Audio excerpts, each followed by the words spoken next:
Good afternoon, everybody. How are we doing today? How are we doing today? I'm kind of sleepy today, to be honest. I don't know why. I had a nice big sleep. A couple of cups of coffee, maybe that's why. Sometimes coffee makes you sleepy, right?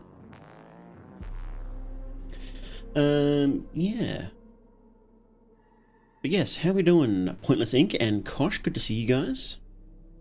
Glad to have you in. We're starting a smidge earlier today for some reason. I was just sitting there, I realized that I had to stream soon and I got everything set up, and then I had like 20 minutes to kill, and I'm like, well, I got nothing to do, so I started a little earlier.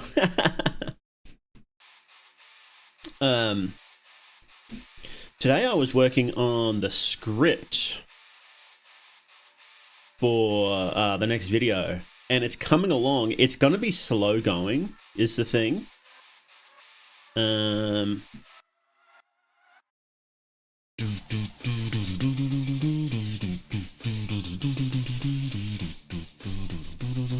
Yeah, it's pretty. So usually what I do is I write notes, and then I write an outline based on those notes, like dot points, and then I turn those dot points into the script. It's a pretty smooth way of doing it. Nice easy steps, right? The outline for this one is 11 pages, which is massive for my outlines. Usually they're like 4 or 5 pages. And the actual script so far is 2, 3, 4, just up to 4 pages on the script so far. So I've got a long way to go. And I've only covered like the introduction and the first section. I've broken up into 5 sections. So there's the introduction. Section 1 is called Verdancy, and then section 2 is Wildfire. Section 3 is Man God. Section 5 is Dead Gods. Section 6 is... Where is it? Wow, Dead Gods is massive. Section 6 is the revised timeline. And then... outro. It's... I suppose the timeline probably won't have to be actually changed much for the script. It's all dot points, but it's like, well... The dominant species on the planet are lizard men. Because it's... So, the next script I'm working on is a Fear and Hunger lore video that doesn't super change the timeline, but it fills in some blanks. And so I just wanted to do like a revised timeline of the world at the end there. And since you spent, an hour talking about it at this point, you kind of don't need to go into a lot of detail when you actually do the timeline, so... And what I do in my lore videos is I try to wrap up to restate the theories that I've done in the video, because it can be easy to forget sometimes, I find. In like a massive, like hour-long video, right? It can be easy for a viewer to forget what the point of the video was when you're dumping information on them, so...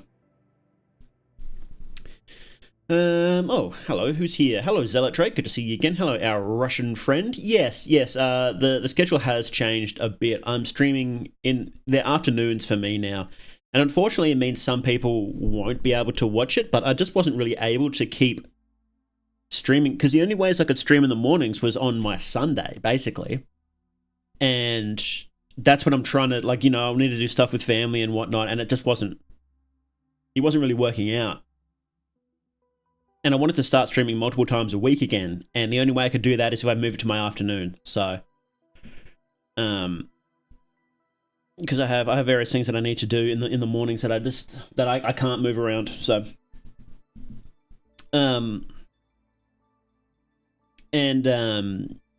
unfortunately, it does mean that people might miss the streams and such like that. But look, there's not much you can do about it, really. Who else is here? Hello, Krakening. Good to see you. Don't spiders get sedated by coffee? Good question. I heard femboy usually gets sleepy after coffee. I'm not a femboy. I'm a monster. Those who were confused by the last video, the bidding starts off by the sheriff tells Marcus to cancel the assessment because they have a victim on file. Dean, keeper, radio host. Ah, yes, that's right. Hello, Ilkin, how you doing? You lurking from work? Yeah. Hello, pernicious axolotl, scary man. I am fairly scary, yes. Hello, dark raccoon. Join when mouse says femboy.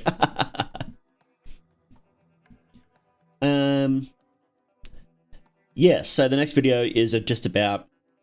It is technically about the sun god again, although that's not the focus. I do think there is a difference between the sun god and the king of Mahab. Do I? No, I don't actually. No, I don't. This is another video about the sun god.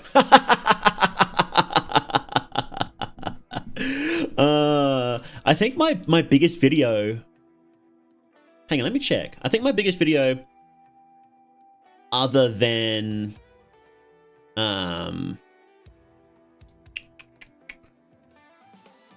other than my No, I'm Not Human video, was the sun god video. Yeah. Yeah, so it's No, I'm Not Human, and then the next biggest one is explaining Ending C, the law of sulfur, and then the third biggest one is the secret god of fear and hunger, which is about the sun god. And then the Vermis video, which is kind of funny. And that's a little bit annoying because I don't think I did a very good job in those videos. I think that all... I'll need to go back and check the scripts. I haven't actually looked at the scripts for a while. But... I don't like how I presented it. I don't know how I'll do better in this upcoming video either, because it jumps around a fair bit too, so I guess we'll see. Hey Grimes, how you doing? Now is femboying up, and by fem I mean femur breaking. So true. Getting the femur breaker, guys. Yeah, so the next video is, I'm really excited about it. If you see me posting on Twitter, it's usually because I've been looking into something. Looking into some obscure bit of the lore, and then I just end up doing a mini thread about it on Twitter.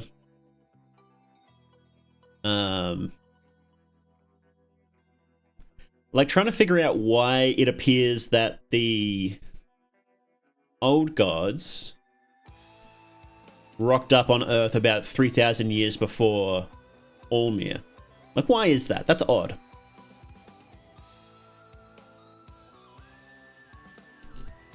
And then it turns out that the bicameral mind theory posits that humanity stopped hearing the voices of God about 3,000 years ago, and then the oldest empires are about 3,000 years old, and the formation of real religion is about that old. And Saturnian cosmology... the Saturnian configuration ended at about that time too, so it's like, I don't think Miro actually talked about bicameral mind or Saturnian cosmology, but it's funny.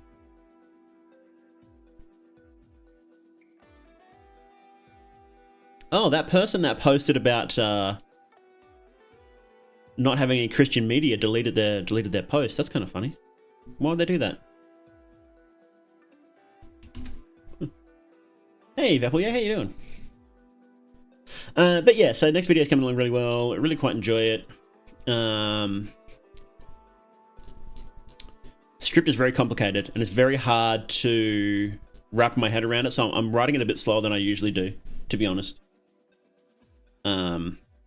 It's very, very complicated. Trying to understand, like I understand the ideas, but I'm trying to make sure it lines up with all the other lore I found, because I've been going through every single scrap of information I could find to see how it compares. Like, I did that working stream the other week, and we were literally just reading like party talks from every single character to figure it out, going through all the books, going through this and that, seeing if things, you know, fit with it or disagree with it. And I haven't found anything that majorly disagrees with it, but I haven't found...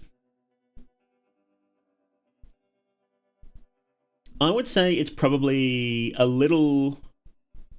Definitely, I think it's more founded than the Grogroth as a sun god theory. I think it's a little more founded than that, but it's still pretty... There isn't... The way the games are written, some of these crazier theories, it's really hard to find a lot of information about it, and you do have to connect a few dots yourself, but that's half the fun, right? I do try to back it up as much as possible, though. You guys will see in the video. You'll see. You'll see.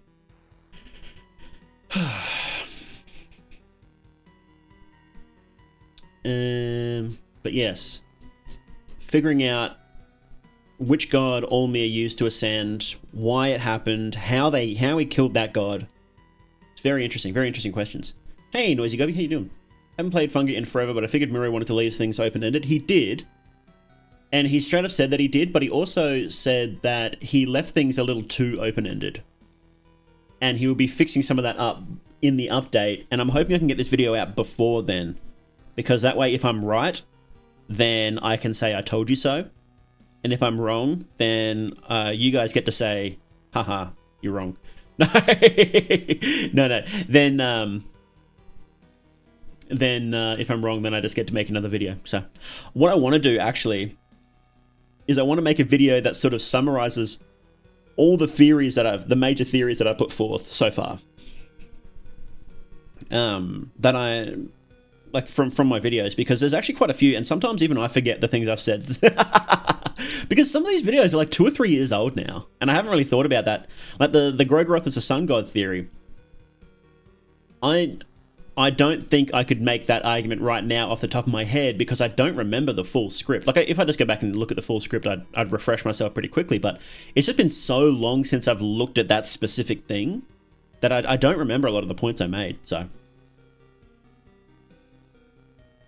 Can't wait for the update and the new lore. It's gonna be sick. It's gonna be so sick. When was the last time I played Fear and Hunger? Was... oh, like a couple weeks ago. How about Termina? When was the last time I played Termina? No recorded... What do you mean, no recorded activity? Steam... That's annoying.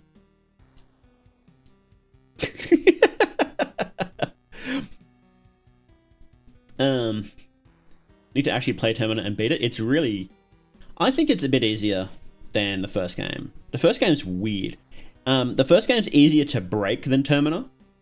Like, once you break the game, then you become almost unkillable. Oh, I guess Termina has a few things like that now, doesn't it? I think that, short of... Yeah, actually, no, I think it's actually, yeah, it's actually easier to get really overpowered in Termina compared to the first game. I think there's more routes to becoming overpowered in the second game, so. One debug interaction at the start. Termina's really easy to break without glitches. Without glitches, yeah. Yeah, definitely. Like, if you're doing a magic build, like, all you need to do is you need to get roots of, what's it called again? Roots? Something roots. And then you just get the double roots, and then you just destroy every single thing with it. Or if you get Black Smog. Black Smog is crazy. I genuinely cannot believe Miro let that in the game. Blind is so strong. By far easier unless you look up exploits. Yeah, once you start doing exploits, the first game is, like, insane. Roots that reap, that's the one. There's one in Termina that gives you a rifle and bolt cutters. Yeah, that's funny as. Smog nerf. Yeah, Smog desperately needs nerf. Like, you know... I'm of the opinion that most people are, where you should generally not nerf things, but that is so obviously strong. I don't use it in any playthrough because it is just way too strong. Even in playthroughs where I want to get as broken as possible, it's like, it's just not fun. You just don't, like, the fights just become pointless then. I play Marco first time because I soloed everything. He's too strong, low-key. Ruined my first playthrough. He is really strong, yeah. He's definitely the easiest character to play as, especially if you're not doing Massa and you can recruit people. You recruit a Bella and then you just win, you know? You don't, and when you do that, you don't even need a Bella's soul to get, Meat Grinder, right? Because you're just strong enough already. If you could get a Bella in your party and get Meat Grinder at the same time, it would just be ridiculous. Utterly ridiculous. Okay. Let's see. I was confused about the last video. The beginning starts off as Sheriff telling Marcus to cancel the assessment because they have a victim on file on Dean. Cooper, radio host. He talks to a funny guy, then to Dean. Emma hacks the radio station to broadcast and sends a message. A text happens between Dean and Marcus asking him to come in so he can explain Why is having the class cancelled? Dean finds a CD file that shows him as a victim, as well as those he'd been studying for. It shows that he came into contact with the Ember and was captured by the police. He then gets arrested by the sheriff and taken to the station because they think he hijacked a radio station. He gets to talk to his dad, who informs him on how to avoid an Ember. Dean then leaves on foot. He's picked up by the helper of Cooper and taken to the hospital to see Alicia, who the police have found. He sees her and the sheriff calms him down by telling him the Embers are after him. That wouldn't calm me down, I think. He shows him a book about Embers and Drake runs off. Okay. It's a refresher on what happened last time on Clay County. To be fair, I'm not the type of guy to play games for an hour or two straight, so maybe that's why I'm not a big Funga player. Yeah, you kind of have to... When you sit down, you sort of have to dedicate a big chunk of time to it. Due to Safe System of Funga 2, I feel like it's a game where you're supposed to play in longer sessions. Absolutely, yeah. It's kind of like Majora's Mask, which, ironically, where you sort of have to say, okay, well, I'm sitting down to play this. I'm playing for at least like an hour. Like this is what's happening. I'm playing this for like an hour. Like this is I'm blocking this time out. So what are we watching today? We are watching Clay County Catalogue. So we watched the first 3 episodes last time. And I really liked the first episode. Second episode was okay. Did not like the third episode at all. And so now we are watching... So we're watching... we've got 3 episodes left. 3 episodes left. So that should be good. Video was a doozy, edited by 5 people. I'm sorry again. Yeah. Yeah, look, too many cooks, right? It's a lesson you learn. You really need to... I think especially for something like horror, which needs a really clear focus. For most media, but I think especially horror, is like you need one person to put their foot down and say, no, this is what's happening. Like if other people want to edit and help out, that's fine. But there's one person that says, this is the vision we're going for, and that's it. Especially Funga 1, if you rush, it's too easy to make a mistake and ruin a run. Yeah, definitely. Yeah, they're definitely games where you have to be sort of slow and methodical. It's very Dark Souls-esque. When the first time you play through the game and play through an area, you have to be slow and careful. And you have to learn how everything works. But then in subsequent playthroughs, you get to run. You just sprint through. You're like, okay, well, I don't need to care about this guy, so I'm just going to ignore him, right? I don't need to kill every enemy here. I can just run through. It's got a good story, though. I'm enjoying it so far.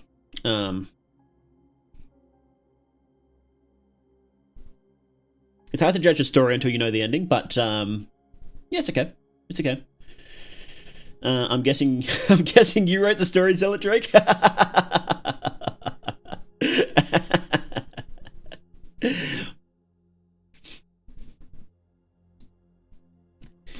Yeah, so I'm pretty keen to do that. I've been playing a lot of Abiotic Factor recently. So it's like you know those games like The Forest where it's like a survival game? The way it was described to me was that it's survival, open world survival crafting game, but you play as a Half-Life 1 scientist. And that's pretty accurate. It's pretty good. If playing zombies, I can generally play for 30 minutes to an hour, mindlessly of any of the game, I just can't seem to do it. There's a lot of games like that. Yeah. Abiotic Factor is awesome. It's like Half-Life and The Forest had a baby. It's class. Yeah, oh, no, it's like, it's one of those games where you're playing it and you're like, why hasn't anybody made this before? This is awesome. And it's got some rough edges, I won't lie, but it's such a good combination of genres.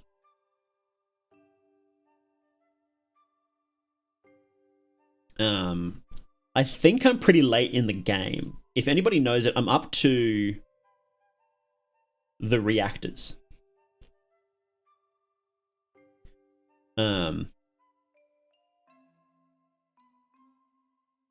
What are home worlds, by the way? People keep talking about home worlds. Abiotic. I keep meaning to look this up. Factor home world. I have, my friend bought it for me. And he got me the supporter pack with it too, which is pretty nice of him.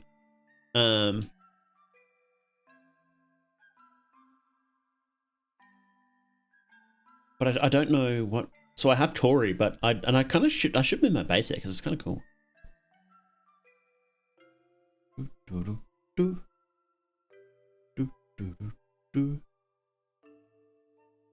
Homeworlds? There are no other homeworlds. Tori's the only one. Technically there's two in game. The Flatland and Mirror World and the Tori Gate operate in the same. As safe build locations you can set up as your main bases, other than the homeworlds are probably going to be accessible through the Portal Nexus. Homeworlds will only be accessible through Portal Room and will be DLC. Oh.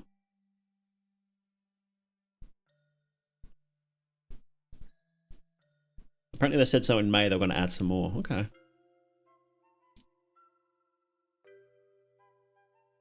So they're all really safe. What is a home world? Here we go. Home worlds are portal worlds focused on giving you a place to live your cozy scientist life, away from the hustle and bustle of the Gate Cascade Research Facility. You can use this space in the same way you'd use any other base building location in any other portal world. You can cook, craft, grow plants, Homeworlds will always feature a good amount of space for base building, while it will vary from world to world. It will always have at least one location we consider the building spot. But knowing you folks, we're underestimating exactly what you can manage to cram into a refrigerator.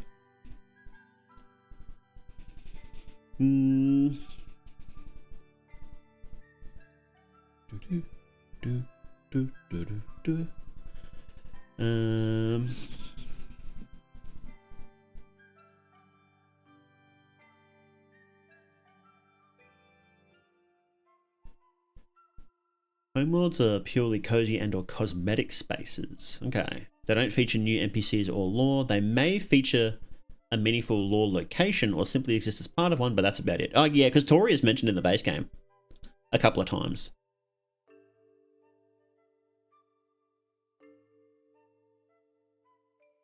But you can't really use a homeworld until you get the teleporters anyway.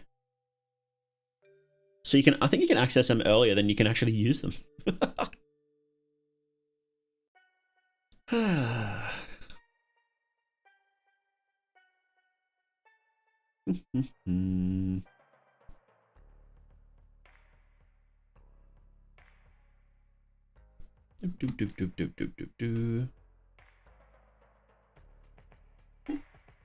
Anyway, watching me read something and not read it out. Not very far. I've only just got to the Mist World, like the Silent Hill one. Yeah, that was awesome. That blew my mind when you first reached Flat Hill. The later worlds, I think that the portal worlds are a little hit or miss. I would like them to be bigger, I think. And there's two that really should have been combined. There's one called Department Store, Furniture Store. And then there's one called, what's it, like Rooftops or something. And they should have been combined, and I don't know why they weren't. But they do tend on the side of being a little small. And I think that's a little disappointing, but they are cool. So, in a game that's just running an 80s analog TV station, also a live simulator. So kind of like, so would that be kind of like Voices from the Void? Voices from the Void, but you're running a TV station. Voices from the Void, but you're running a TV station. That might be cool. Or a radio station. I think the problem with that would be you would have to make all the different shows in that, wouldn't you? Have they expanded them in an update like they did, Forest did with the caves? I would expect that all of the worlds in game will not be changed much. I would be very surprised, but they feel very finished. And some of them are kind of difficult to change. I won't spoil what they are, but you'll see what I mean when you actually get to them.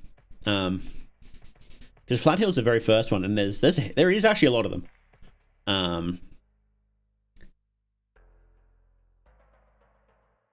But man, I'm up to, I think it's like the final, it feels like the final area or very close to the final area, and it's just insane.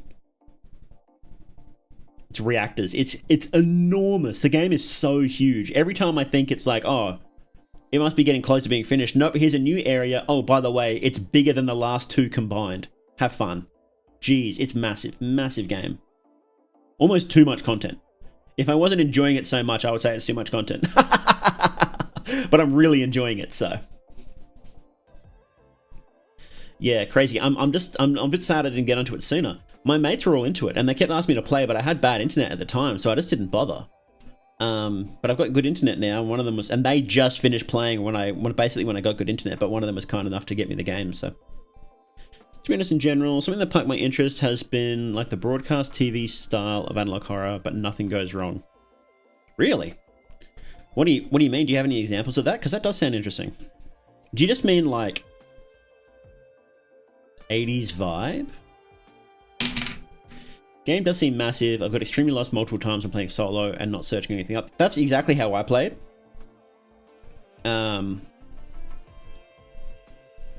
That's exactly how I've been playing, and it feels big at the moment because Flat Hill is in the offices, right? Yeah. Flat Hill's part of offices.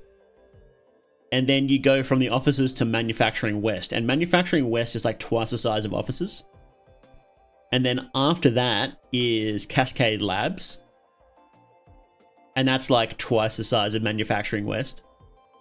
And I'm not gonna spoil every single area, but yeah, each area feels like twice the size of the last one, and they're just enormous.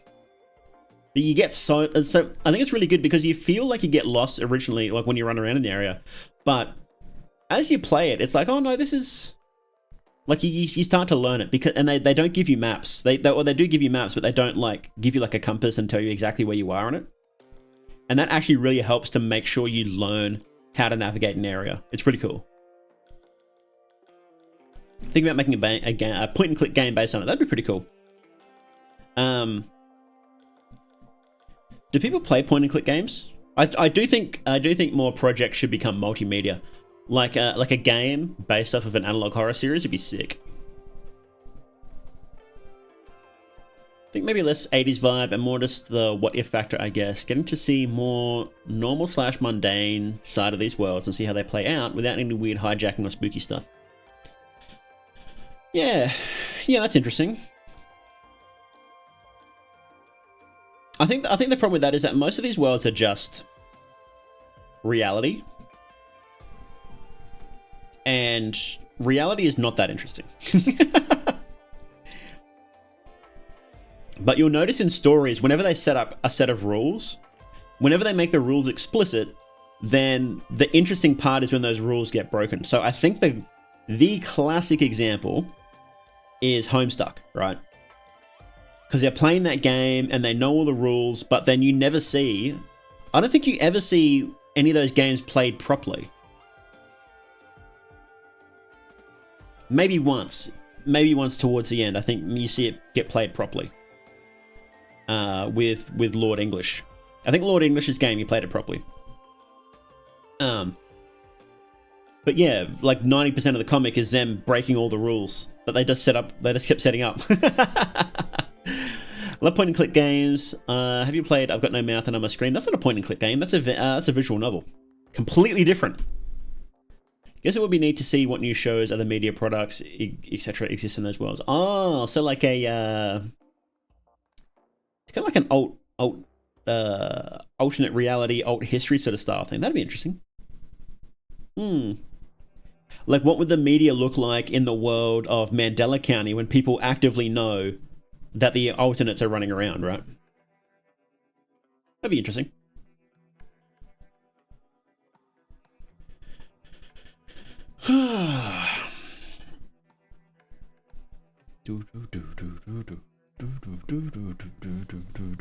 Oh, I've got to complete my Twitch tax thing. Twitch tax thing. What does that mean? Okay. How about we get started, huh? How do we summarize this series so far? Clay County Catalogue is a series about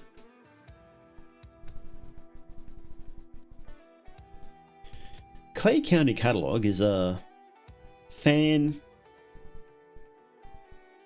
analog horror fan series based off of Mandela Catalogue. Yeah, that sounds about right. Is an analog horror fan series based on Mandela Catalogue about a new type of alternates, a new type of entity, because they're not alternates, are they? They're an entity. A new type of entity called Embers, hunting down people outside of Mandela County. Oh, I'm low energy today. Very specific brand of mundanity that interests me for some reason. No, it is interesting to see how these mechanics actually play out. You know how people dunked on George R.R. Martin for that quote where he says, "What was Aragon's tax policy?" And I think he was saying it in more of a negative way, but that is actually an interesting question. You know. So the adventure is interesting, but also there's a certain kind of person that finds it interesting when you try and figure out what happens afterwards, right? What's happening outside of this? What does the average life of the life of the average person look like? It is an interesting question. And, you know, not every story needs to cover it, but it can be interesting when it is covered. That's like, that's why things like Freeran are so good, because you actually get to see what these average lives look like. Freeran, of course, is an interesting person herself, but it's nice to see how the world has changed over time based on their actions. So, okay.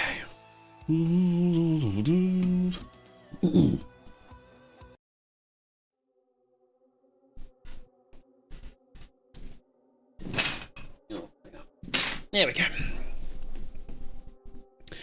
All right, let's Good morning, everybody, and welcome back to Mythonics Live, hosted by More They Do.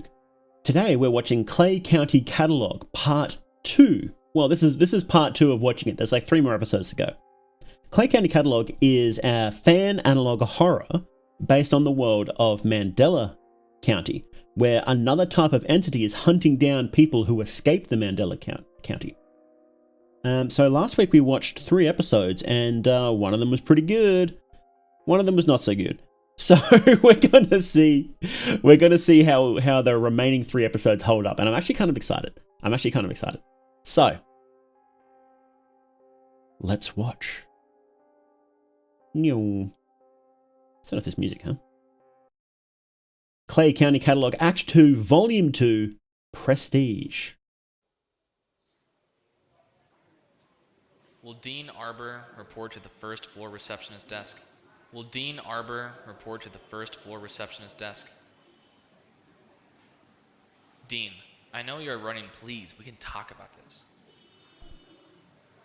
Dean. I'm sorry. Oh.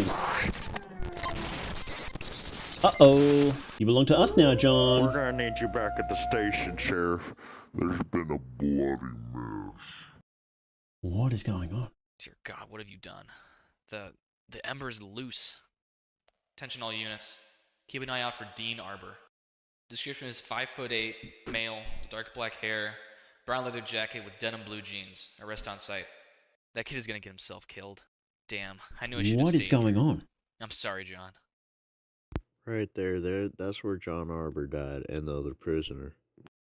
You'll see the Ember come make his way through, stop by the prisoners, go through the executive offices, and stop by the sheriff's office, and then out the door. We recorded some footage from the CCTV. You might want to see this. Pause right there. That's the Ember, right? And it goes into the other cells after killing the other prisoners? Next image. What is that? My God, he's bare skin? Like red flayed skin? That thing. That's how it copies people. It literally rips their flesh apart. Or as in Alicia's case, puts them into a coma as it drains the way they look. John didn't have any chance. That's not the only thing. It kept repeating the word Dean over and over Dean. Dean. I'm looking for him right now. There's a lot happening here. I don't know. I'm a little lost. Okay. It's way too fast, and there's way too much dialogue. It's a video, so you can show, don't tell. With analog horror, you can tell a lot, but what is I don't know what happened here, this part. So this is the... Dean. So he's looking for Dean. I'm sorry, your soul is mine.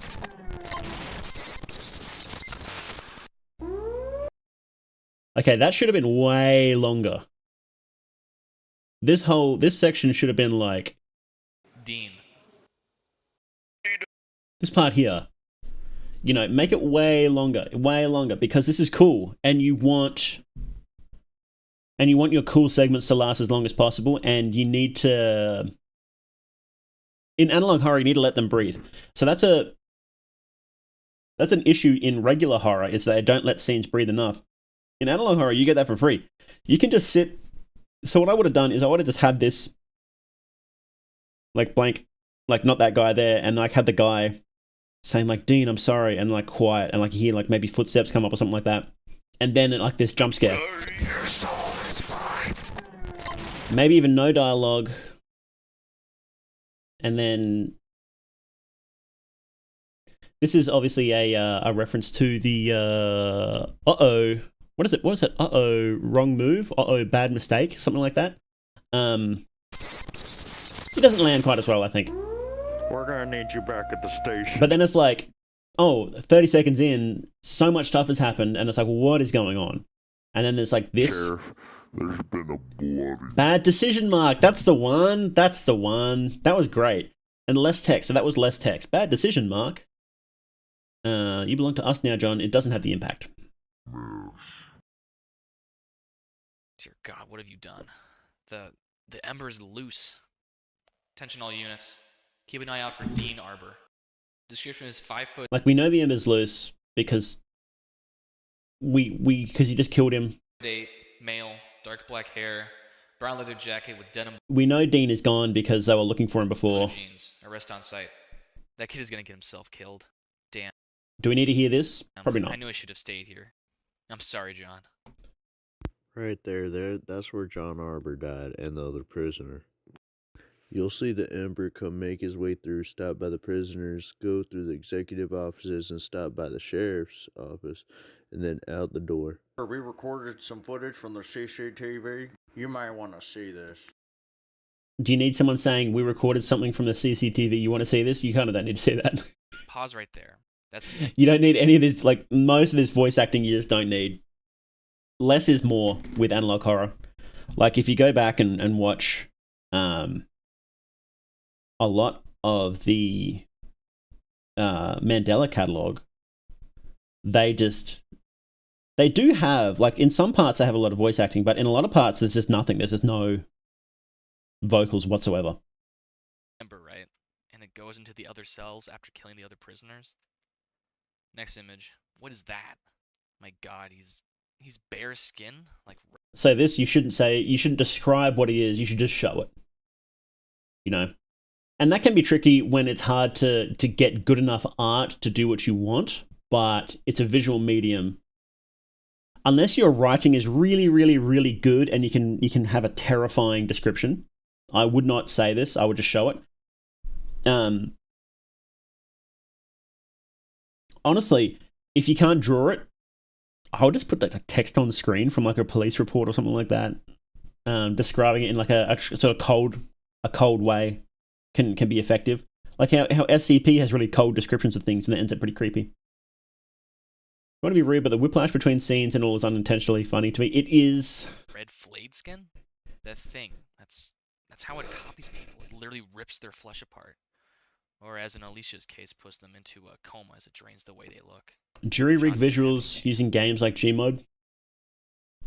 I think you've got to be super careful doing that, because that ends up in unintentionally funny as well. It can work. Like, it definitely can work using basic things like that, but...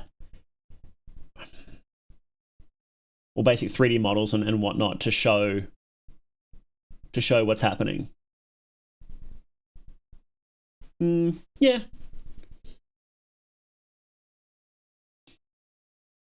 That's not the only thing. It kept repeating the word Dean, Dean, Dean over and over again. I know. I'm looking for him right now. I'm just glad that SOB's in here right now, ripping off our flesh. I'm not gonna comment on that. Just find him. I have a strong feeling he's at Clearison Industries. I'm going there first. I'll call if I need backup.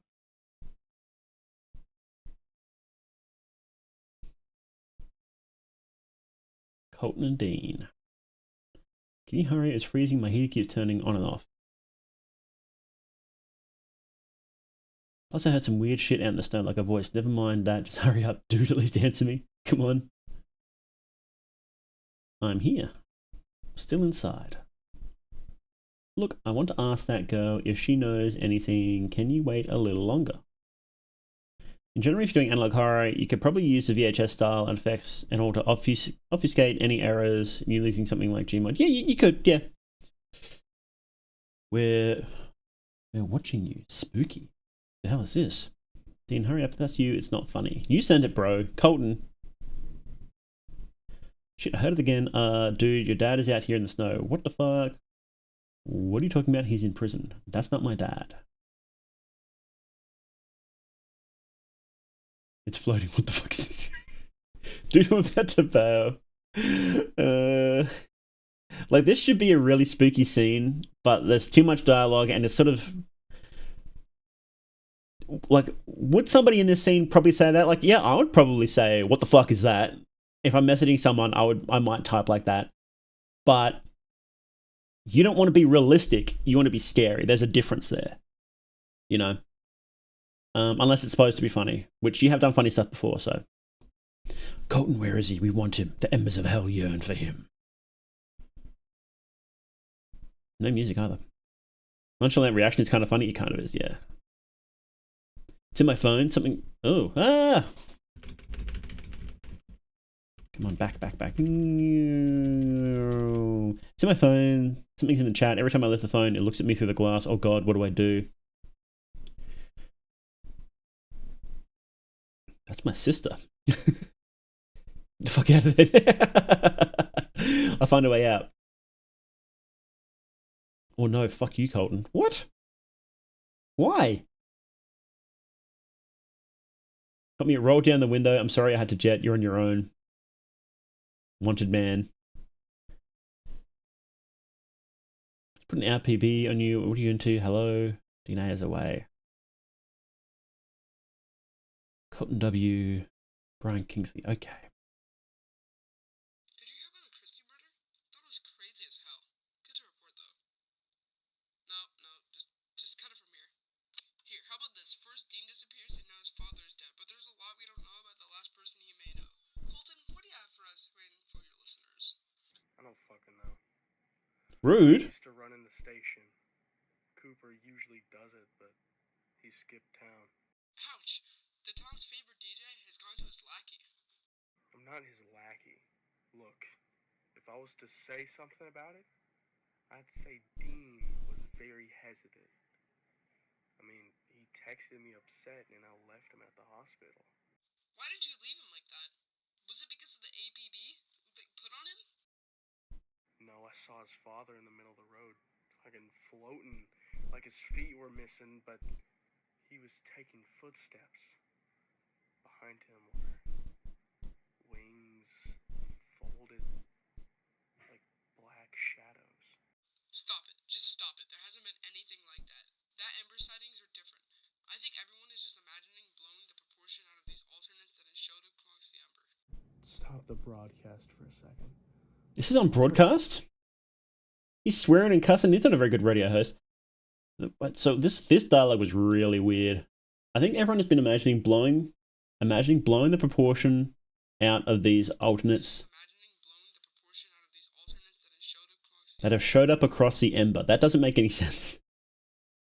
Stop the broadcast for a second. Alternatives don't matter. The pills have stopped them. This isn't that. This is something else. Dean was right, man. I'll give him that. So, you know more about this fugitive that you're letting on? No, I just gave him a ride to the hospital and that was it. What is this, 21 questions? I think we're done. Has that guy been working here? The one behind that door? That's him. What?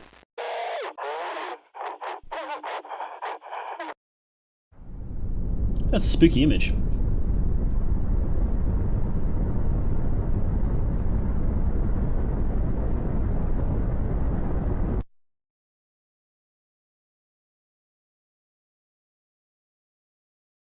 Hello, Marcus?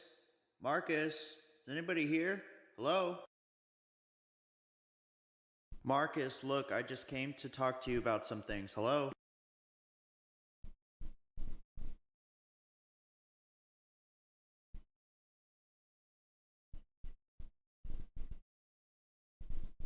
It's probably worth... This might just be a me thing. It's probably worth, when you've got these characters' heads popping up, to have their names or reintroduce them before each thing. Just say, like, you know, video footage of this character. Because I don't remember most of these characters. Like, there's a lot of characters in this one. There's a lot of people.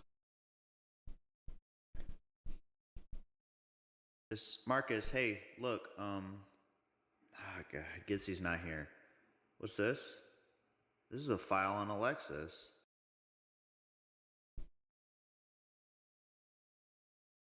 Dear Dean and John. No, not going to read.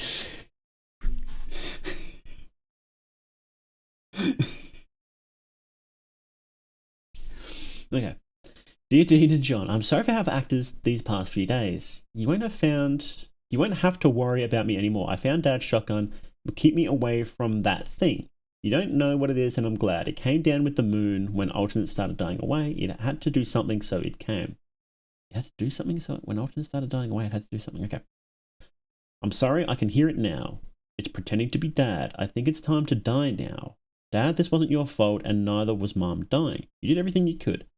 So this is the girl that shot herself in the head at the start. Dean, it will come after you next. Please, if anyone finds this, destroy this journal. The frequency is 33367. The 3s represent the time which he comes. The 6 is the number of the beast. Then 7 days it were made into 1. Why did the top text appear later? Why was the top text the only one that was read out? And why isn't this, like, centered? The voice acting is not very good in this. To the point where it's really distracting. God, I guess he's not here. What's this? Hey, what's this? This is a file on Alexis. It's like a video game character talking when he's finding stuff. Dear Dean and John.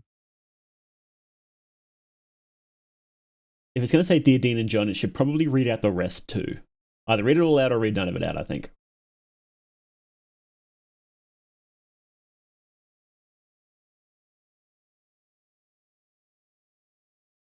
Holy fuck, you just scared me out of nowhere. What the hell are you doing here? Molly never existed, Dean. It was always me, and you let me free. Thank you so much. The glory of the Ember will now shine upon you. Now I will consume. Well, it did make me jump. Oh, he's evil. What the heck? Sheriff, please help. Please, for the love of God, help me. Did he survive that? I'm outside of the back of the clearance and... The exit is back that way, but it's blocking it.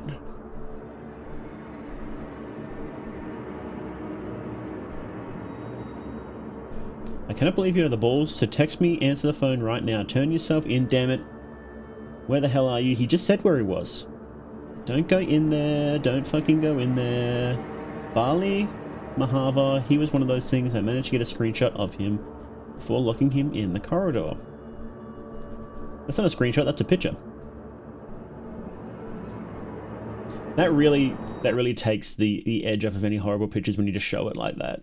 Because it doesn't look scary. It's scary when it's like... It's spooky when it's like that. But then when it's like, oh, here's a picture I took of it. It's like, oh, okay. My God. That's horrible. So it's free, let the motherfucker free. He's a cop, he wouldn't be saying that. Okay, where are you? Just calm down, take a few breaths. You motherfucker! Too much dialogue, too much dialogue, too much dialogue, too much dialogue. We know, we saw all this. Sheriff wouldn't waste time messaging him saying, take a few breaths. He would say, I'm coming right now, stay still. Don't do anything stupid. Done, we're there. Shut up for a second. There should be a tunnel, a sewage tunnel that should lead directly under your house. What? Don't ask about that. I have time to explain this guy. I'm gonna arrest you to keep it away. Sorry, Dean. I'm gonna come save you, but by the way, I'm gonna put you back in prison where your father was just murdered. Don't worry. And like horror was written by Visipop. I have not watched a single episode of that.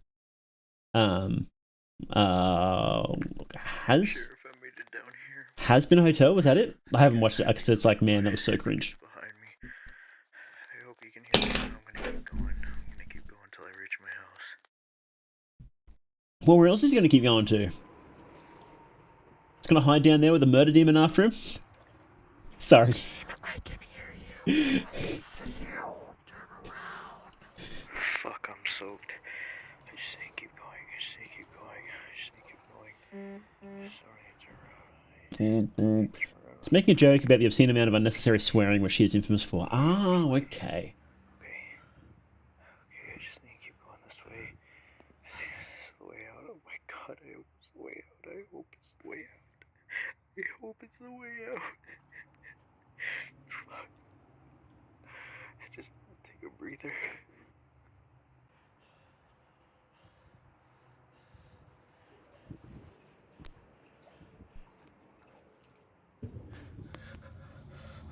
Is he crawling through a tunnel? Okay, fuck that.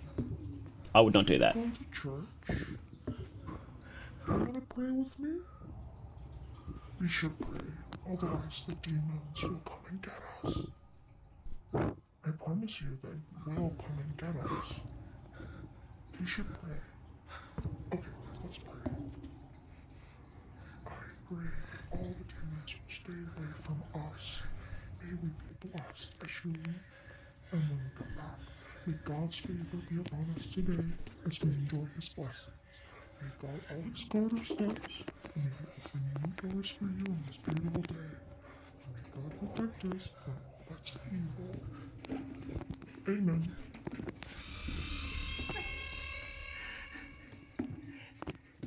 This part is not bad. Sounds a bit random. Yeah, respect for actually crawling through a sewer pipe. That's pretty cool.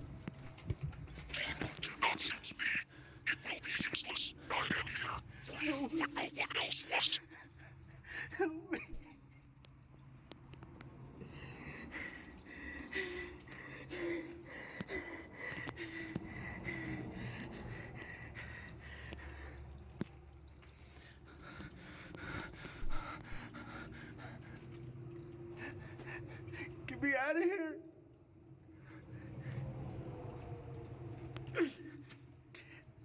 Fuck.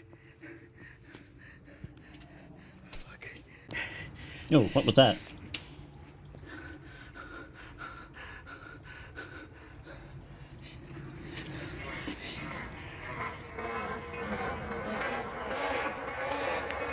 You get jump scared? You would have earned a jump scare.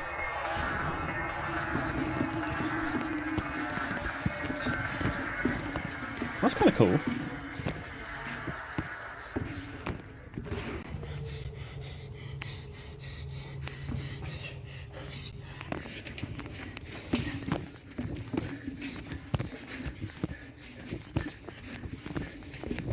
I kind of like this segment.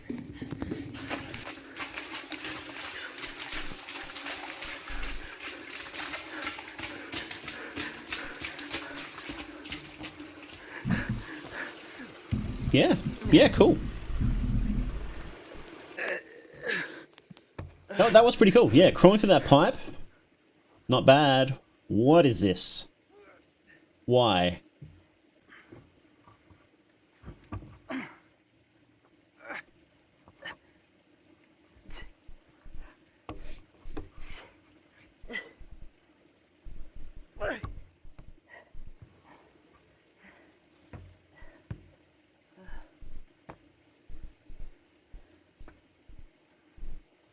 So the problem with random things like this is it feels very home videos in a bad way, because what it does is it takes the viewer out of the scene. And it's like, hey, look,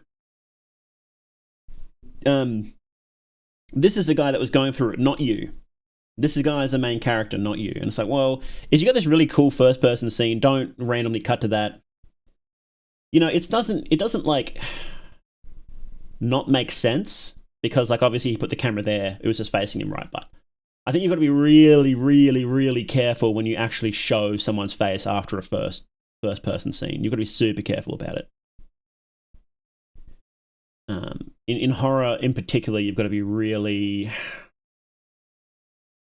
really mindful of not breaching that boundary, of not breaking the connection between the viewer and the person behind the, you know, the person holding the camera. You got to be really careful with that. Just left this part out. Early cuts work well with chase scene analog horror. Yeah, that was really good. I really liked that scene running through the pipes there. Some small tweaks, it could have been pretty good, but could have been great, I think.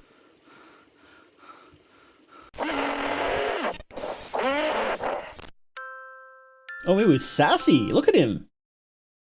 This was random. Like, what was the point here?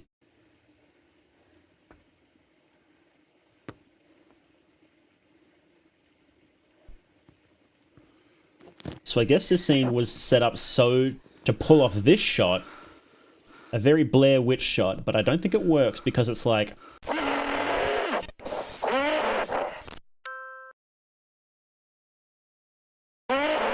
This picture is cool, but it's just random. That doesn't make much sense. Like, why? What is this? This is the monster that was chasing him, but then why is it all black, all in the dark? It's a bit disjointed. Such a cunty pose, yeah!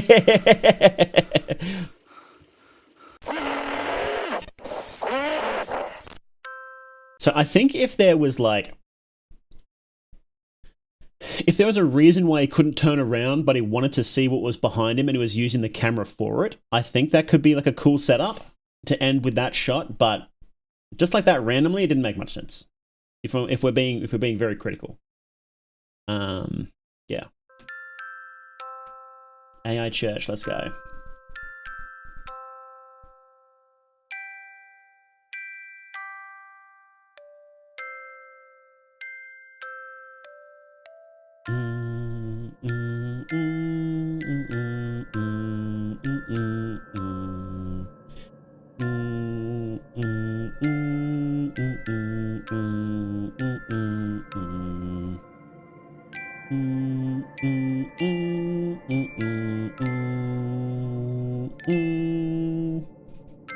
Do they make analog horror as well?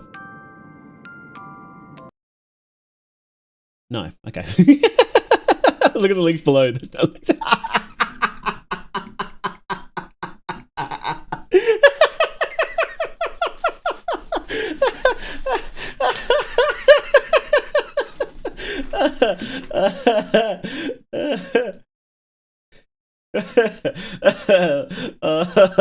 That's funny. That's funny. That just really got me for some reason. Okay. Okay, yeah. Yeah. Yeah. Cut out 90% of that dialogue, and we're talking. When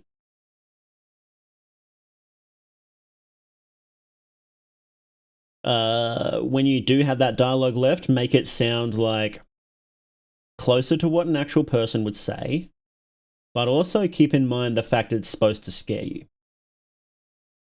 Like a couple of jokes here and there aren't bad, right? They can... horror and comedy do go hand in hand. They really do.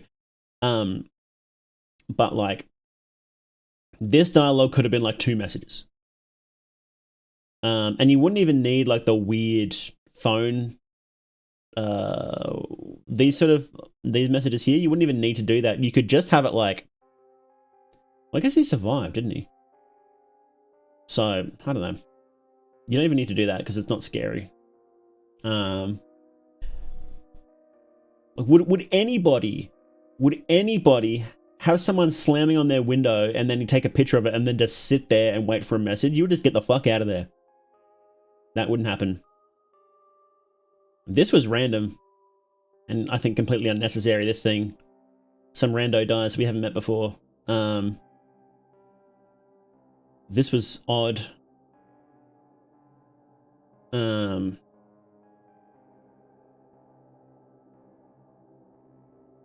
Yeah, again with the messages, not great. This section was way too fast. This early section, way too fast. Too much dialogue. Too much telling. And then, yeah. This whole thing could have been cut down to like 5 or 6 minutes. So improve on visuals and visual consistency. Since yeah, that's one of my qualms is visuals and visual consistency. Yeah, I would say that. I don't hate any of the visuals. I just think they're not used properly. You can get away, especially in analog horror, you can get away with a lot with fairly, in quotation marks, poor quality visuals, right? In quotation marks. Because the whole genre is very lo-fi. Intentionally. So there's very few shots here where I'm like, or I'm thinking like, it would never work in any circumstance. I don't think that's the case. I think that most of these visuals, you could definitely make work. With some exceptions, like how I said this picture, I would never, ever show this. Like, ever.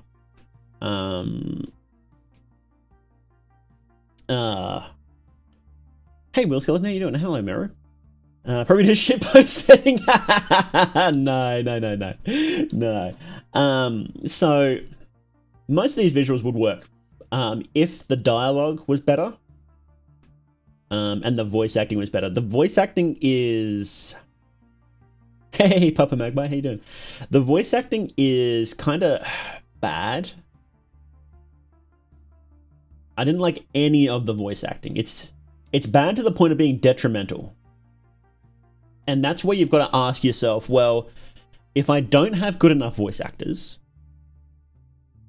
then what are my options? If so, you have to consider what you've actually got, right? What talents you have to work with, right? If you don't have a great artist, you can't do some like awesome stuff that needs a lot of art, right? And if you don't have good voice actors, then you need to consider what your options are. If you've got really deadpan voice actors, then you can sort of work that into the script, you know, or really amateur voice actors, and you can work that in. But just saying, as it stands, it's detrimental, and I would find ways around it or write it in such a way where bad delivery is fine, which is probably tricky. I don't know how you would do that. I guess it's theoretically possible, but yeah, it's so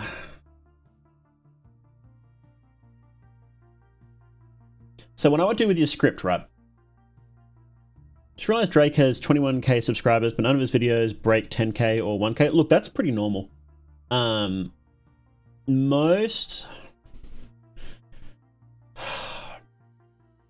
What will happen is that you will reach a certain point in subscribers, and you will often get way more subscribers than you will over a long term. You'll get way more subscribers than you will get views usually. I mean, like Mr. Beast has, doesn't he? Mr. Beast has like way more subscribers than his videos get views, doesn't he? Mr. Beast. I built this. So like, he's got 400 million, and his videos don't usually get 400 million, right? So it's definitely not a rule of YouTube that each subscriber will view your video. 100% not. Especially for videos that, because Zealot does a whole bunch of random stuff as well. So that's pretty common too when you're doing miscellaneous stuff, is that you just don't get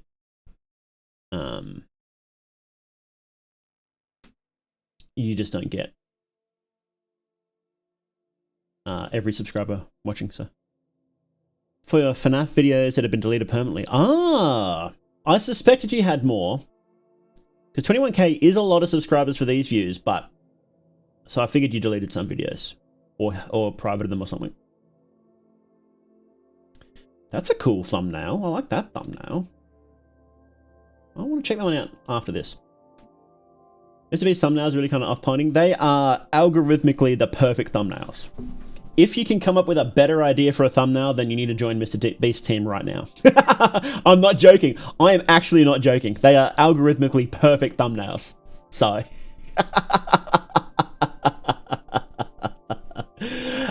Yeah. Yeah. This scene was cool. With some tweaks, so, again, less talking. I would tighten up this section where... in here, just felt a little long before he starts shaking it. Like, that's good. Yeah. Get me out of here. Less dialogue. We know what you're feeling. We get it. Fuck. When you does it hit the spine? Stay away from us. May we be blessed. I'll probably have a bit less dialogue here too. Maybe have it like a bit further away, or with like, you know how they do the 3D audio with the balancing, how it changes from like left to right? I would do that very, very subtly. Very subtly, so it feels like it's actually there. Maybe very subtly getting louder to make it feel like it's something getting closer. But you would want to be very subtle with it, is the thing. I'm not sure if I would have shot this in the middle of the day, because it feels like there's a bit too much light, but then you've got those great... Also this...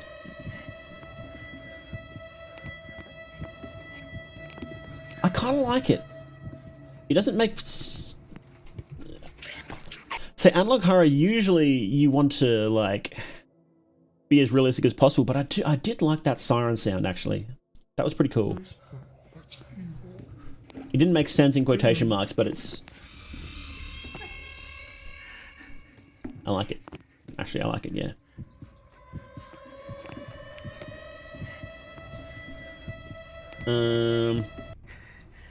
Yeah, I think it's good that it's shot in the day, because then you get those great shots of like the light. That was pretty cool.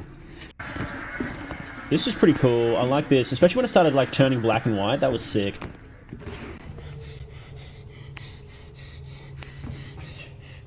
And looking behind you, that was awesome. Because it's thinking like, oh god, is something going to be there? You could have put a jump scare there, and it would have, you would have earned it by then.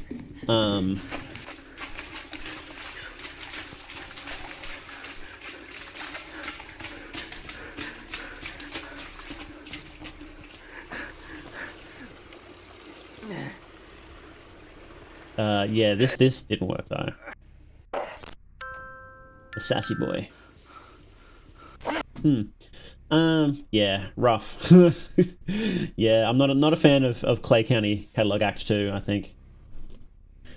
Don't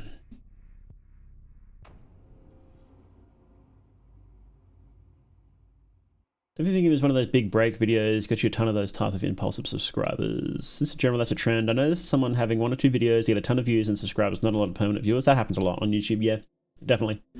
Go for a coffee, nearly dozed off in the seat. Thanks for the alarm. No worries, man. Okay. So that was Clay County Catalogue, Act 2, Volume 2, Prestige. Now we're up to Clay County Catalogue, Act 3, Volume... That's a different letter. That's an L, isn't it? It's like 2 I's and an L? What's it, the whole Homestuck style title with the whole Act 2 Volume 2 stuff?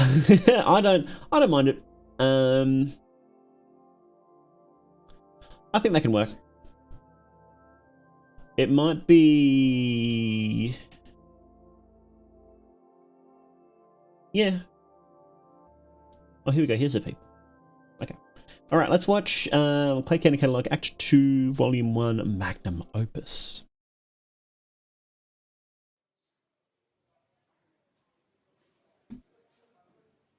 Alright, now that you're awake, do you remember anything? Where am I? Where's Trevor?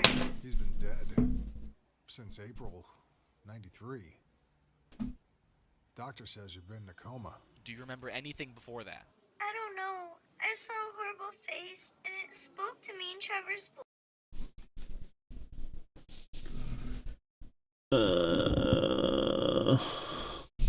Boys, how long have I been here? What year is it? That's not important right now. Why are you yelling at me? I don't know what... You had to see something important. Was it Dean? Tell me. Hey, come on, stop it. She just woke up and you're bombarding her like a total asshole. I'm sorry about this, Alicia. Sheriff, get out of here. What is it? What's the problem? You don't want to arrest Dean? Yeah, but you're not gonna get anywhere by grilling this poor girl with questions. How about you handle it, Big Shot? How about you handle it, Big Shot? I mean, you came here from Bythorn because of that kid that went on a shooting spree. So now you think this town is all yours after leaving and coming back? Just go back to the station. I'm not getting into this right now. No, please.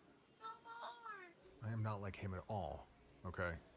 He's a jerk. Sometimes, just to get what he wants. Did you want anything to eat or drink? No, I'm alright. I had a dream a guy was taken over by the creature that attacked me. He was in a black car. That sounds a lot like Dean. Wanted man we're looking for. What did he do? Is he dangerous?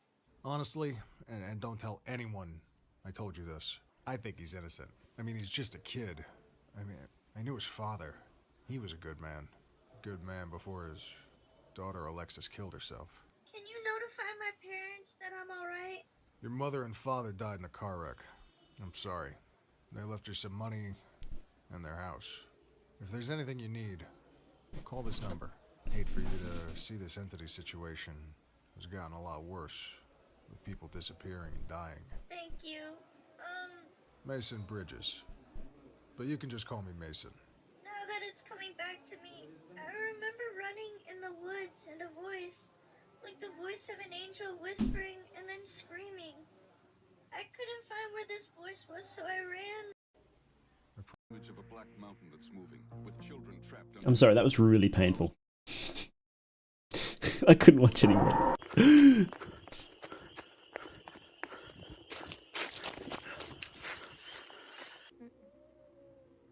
Dialogue too fast, need to space it out a bit, definitely. Definitely. I have an impression that the silences between certain sentences are just cut out with no consideration how it will actually sound together. Yeah. Foreclose that. It's dismissed as coincidence.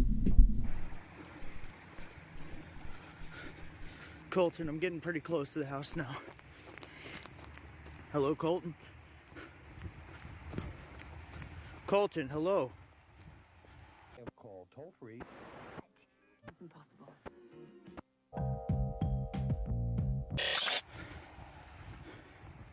Look, man, I'm on the run from the police. I can't do this, all right? What's it called in the If cop? you have a problem with the cameras that I left in the Airbnb, just say so, okay?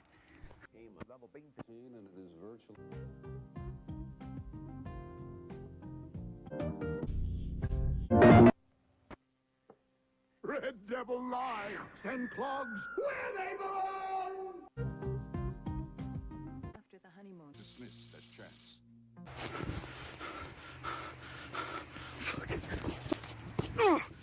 Stolen band. Lies have gotten all of us into so much trouble.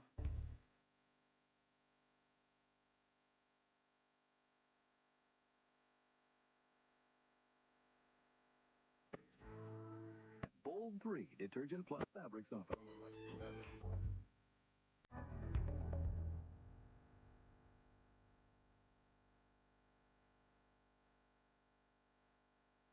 Now there's a new and better aspirin product for you. Try buffered bufferin. Better than plain aspirin because it's 100% aspirin. Plus 3 buffers to help protect against stomach upset aspirin can cause.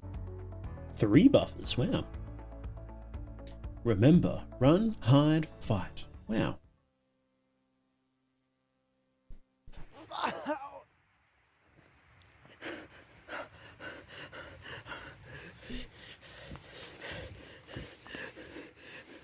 You mean OD with one pill? Exactly, Blackykin. I'm not scared of you.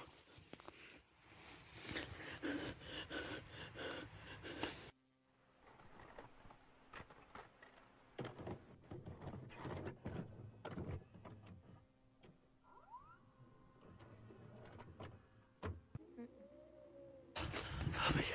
Lights. Oh my god, I'm close. Fuck. I'm close to the house. Colton, if you can hear me, don't open the attic door. What's in the attic? Don't open the attic door, that's where I trapped it. Fuck. The enchanted world takes you back to a time when restless apparitions drifted through darkened hallways. Just come in, Vapple, yeah? Really appreciate it. Fuck. Okay.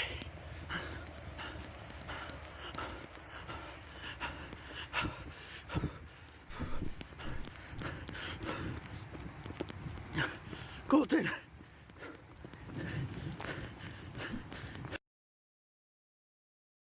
Some ghosts were nothing more than cold spots on floors or shadows in corners. I think the problem is I'm getting bored because I don't care. Colton, I'm coming up on the house. Yeah. Next to the house. Whatever you do, don't open the attic door. Did we see this before, that we saw one trapped in there? I don't think we did. Oh, fucking hell. That was a completely unearned jump scare. Completely unearned. And way too loud. While the death card indicated change.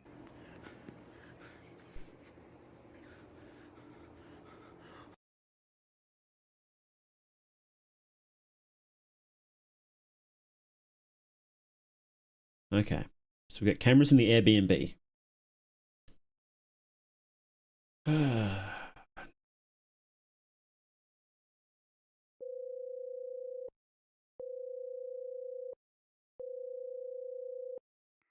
Colton, hey, this is Dean. What the heck are you doing talking to me? The sheriff is looking for you. I know, and I don't care right now. Look, are you at that house that... Yeah? What are you planning on? Robbing it and taking it back? No, look, I put in a security system and I locked one of those things in the attic. I stayed in here for like one night and nothing has happened at all. You're acting pretty damn crazy. You came across one. I know you told Brian. Look, I'm asking this as a favor. Please burn down that house. No, I'm not talking to you anymore about this. You're insane. Wanting to burn a house? Are you kidding me? Where are you so I can tell the sheriff?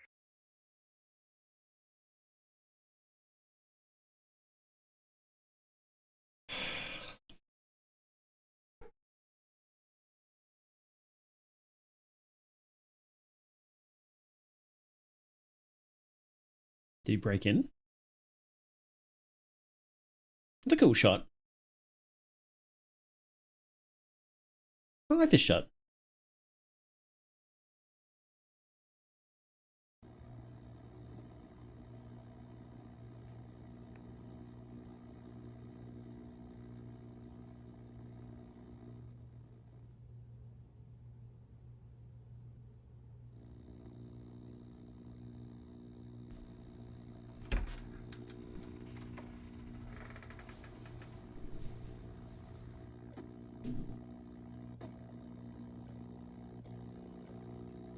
You watched Marble Hornets videos that kicked this all off back in the day? No, you know what? I don't think I have. Maybe we should. I'll write that down. Oh, Hornets. Hang on, I'm just going to be right back 1 second.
Okay, we're back. Oh, let's turn this music up, huh?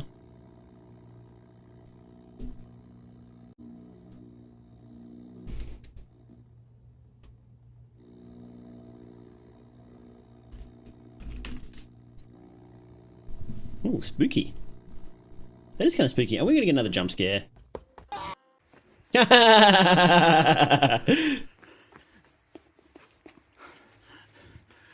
That's a cool shot. Sorry, Colton, I gotta get out of here.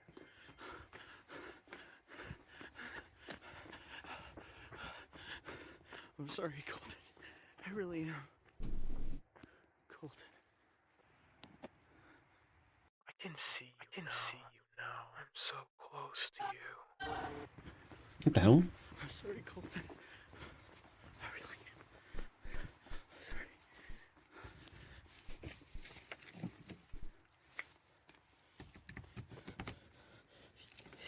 Fuck! Open the fucking door!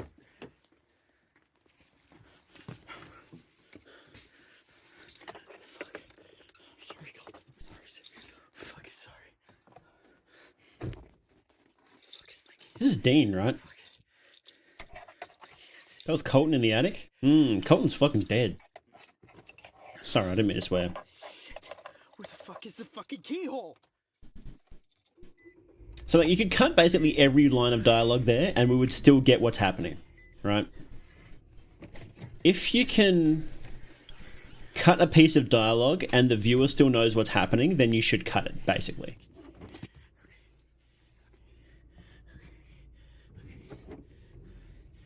Just drive. You do it all the fucking time. You do it all the fucking time. So dialogue needs to advance the plot, reveal something about a character, or reveal something about the world, right? If it's not doing any of those three, then don't have it.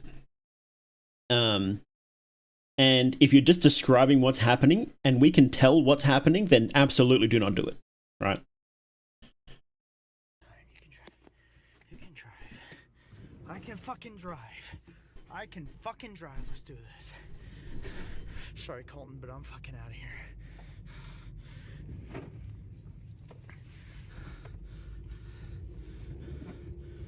Goodbye, Colton.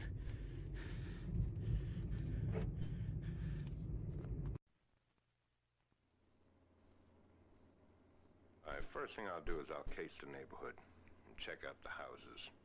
You never know when your house is being checked out for burglary. Of course, I can break into them or on it in the daytime or the nighttime. Here's what I'll look for to tell me. To someone casing the neighborhood, the way you leave your house can be an open invitation. Lights that are on continuously, like the lawn lamp. They might as well put a sign up on their front lawn telling me that they're out of town because they've told everybody. A few common sense precautions can make the difference. This is cool dialogue, though. Expensive, big difference. Home security precautions are included in a new free booklet we've just published. Cool footage. Long dialogues belonging in book or manga? Yeah, exactly. Not even then. Zealous Prime is Dean Arbor. Thanks.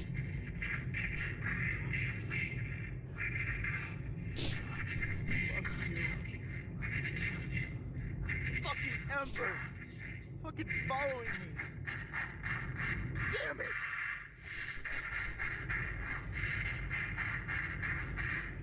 Chance W is Colton. Wow. Just having ghost, eldritch, horror living in your house, you don't have to worry about burglars. Exactly! I don't know where to go. Leave me alone. Just leave me alone. Leave me alone. Why are you doing this to me, huh? Why? You did this shit to fucking anyone.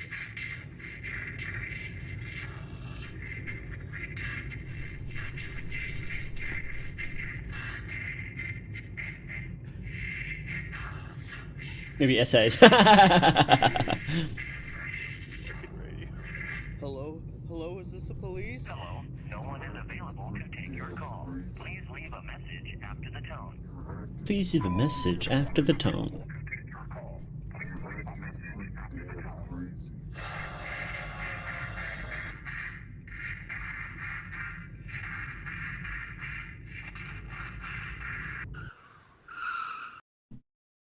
What happened? Any news on Dean? What happened? Yeah.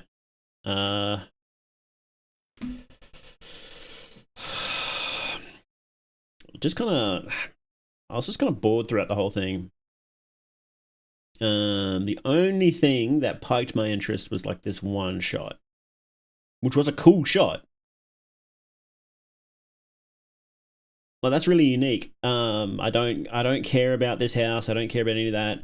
It feels like this whole thing doesn't even have anything to do with the major plot anyway. Other than the fact he had an Ember trapped in a house he owned, I guess. And Colton, who I don't know if we've met him before, is dead, I guess. Yeah.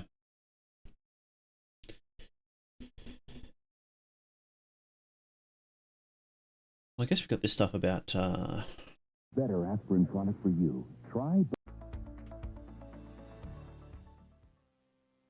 Yeah, this is one of those things that could be cut right down again. This voice acting was so bad. I'm sorry. It's really bad. This is definitely a case where because it's detrimental, you just shouldn't do it. 2 years ago. How old is this series? Golly.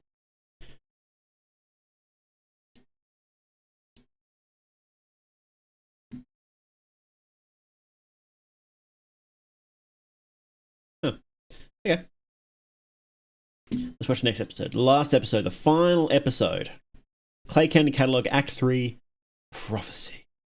Mythical films. Didn't I watch a mythical films thing? Yeah. We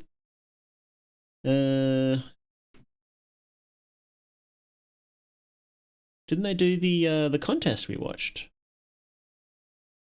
Mythical 3D.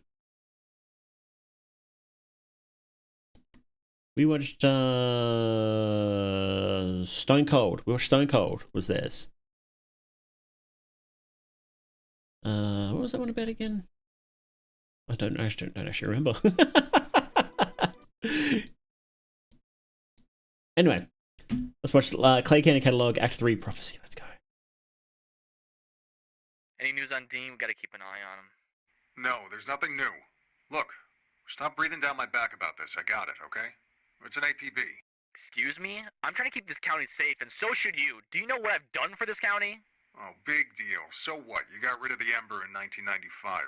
No thanks to me discovering that frequency that got rid of it in the first place, which you got the recognition for, and I didn't get jack shit. To top it all off, the enemy's back. The frequency was 33367. So what was really the point? And that gives us more of an incentive to keep him from hurting more people. Anyways, if you see Dan in his Nissan, please call for backup. And have you take all the credit again? Screw that. I'm going solo if push comes to shove. And then yeah, I might call you. This is serious. Dean's a good kid. This thing is after him. After him? Oh, just after him. Are you fucking kidding me? 782 missing persons reports. 2 weeks. What makes this kid so goddamn special? I'll be back. Don't wait up. So that dialogue was good. Recognition for, and I didn't get jack shit. To top it all off, the entity's back. So what was really the point? And that gives us more of an incentive to keep him from hurting more people. Anyways, if you see Dan in his Nissan, please call for backup. And have you take all the credit again? Screw that. I'm going solo if push comes to shove. And then yeah, I might call you. This is serious. So there. I would have cut it there, and that was not perfect dialogue, but it was like, okay, we get the point, it's done. We get it. Let's go. I can't use Stone Cold and keep my face straight. I need to cut off the internet and go to the woods for a year. Go monk mode, yeah. Dean's a good kid. This thing is after him. After him? Oh, just after him. Are you fucking kidding me? 782 missing persons reports. 2 weeks. What makes this kid so goddamn special? I guess that's a bit of lore, but you could work that into the original. You could cut a few lines out there, I think. What is that? What is that transition? What is this comic thing, by the way? What is going on here? It's the same picture, like 3 times in a comic thing. You take all the credit again?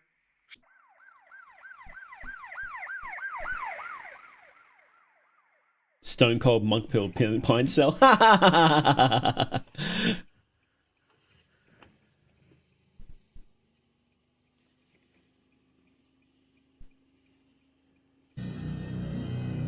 What?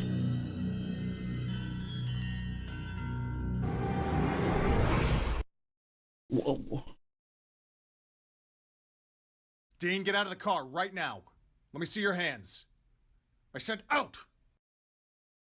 I have visual on suspect and have detained him, bringing him back to the station.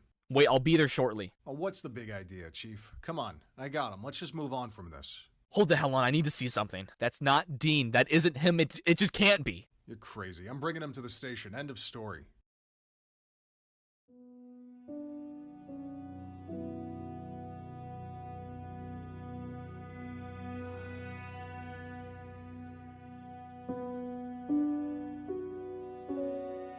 So we did call for backup.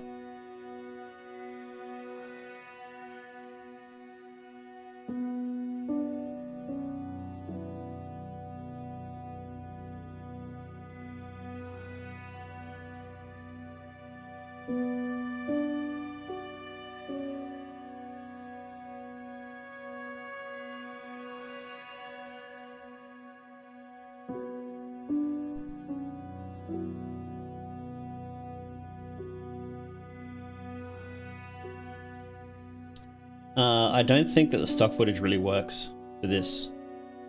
Well, this music, it's not very analog horror. Ember report. Dean Arbor, 24 years old. You see this person. Okay.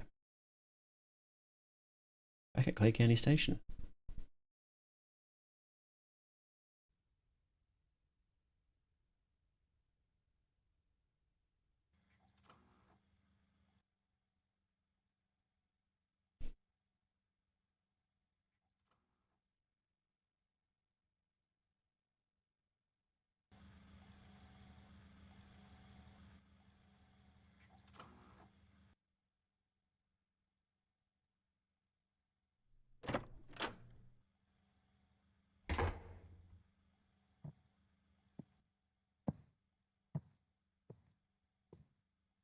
Excuse me?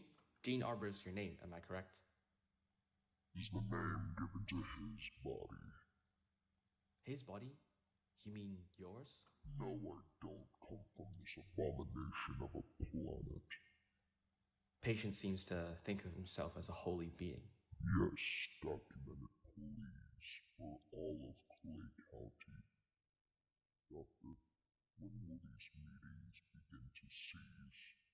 They will continue as long as this father of the Embers, Arothium, continues to coexist in your body, Dean. What? Arothium? Tell me, Thomas, when your wife died, why did you feel relieved? I can't understand what Dean is saying. What the hell are you talking about? How did you... She was driving home with you and Arthur. We are talking about you, not me. It got so heated you swerved the wheel and hit a pole, killing her instantly but saving you. Stop, please. I'm begging you. You want to die every day for what you've done. Thomas, you will suffer. The embers will feast on your soul like body parts. Have to be strong. Look, you won't get to me. I will fix you, Dean. Take the television to my room, and I shall be quiet. Okay, I will. Any luck? It's been 10 years. If a breakthrough happens, it will be a miracle. I have told you time and time again, that's not him. Are you even licensed? Have you been drinking? For crying out loud, we have been through this. You drink and go on a drunk tyrant. He's gonna come full of holy water. Be advised, he asked for a CRT television. And you gave it to him? What the hell? Oh, the towns. Does he not know this neighborhood and how it could be?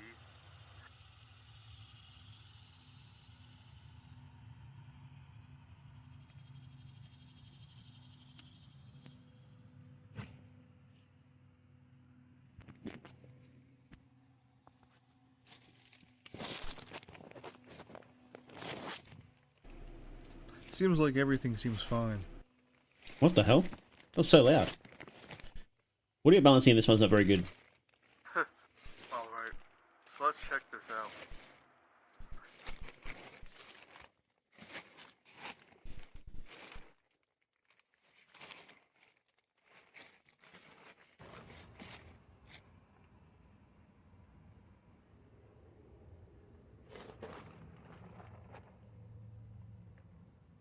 What the fuck? I thought he left the house. I thought he left the house. My job of giving him the keys a lot easier. Let me out. Unlock the door. Maybe there's an open vent. What is... He got locked in?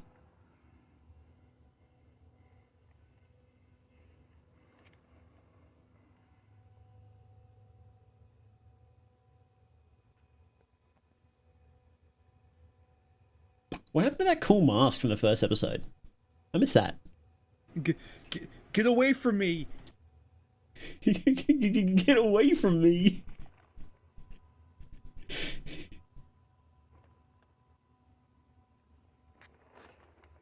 If there's anyone on call right now, I'm at 652.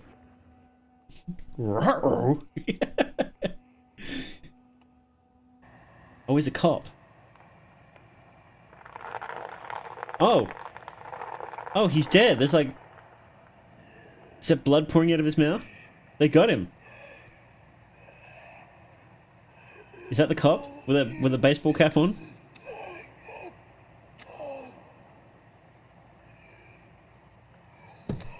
No? This is the guy who asked to be in a video as a one-off character. Ah, okay. That was kind of a cool shot. Kinda. Oh, he's dead. He isn't in the plot?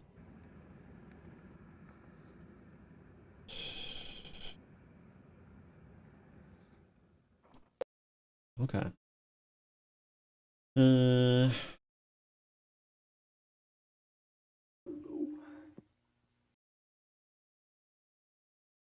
Oh, it is different. Well, that's really different.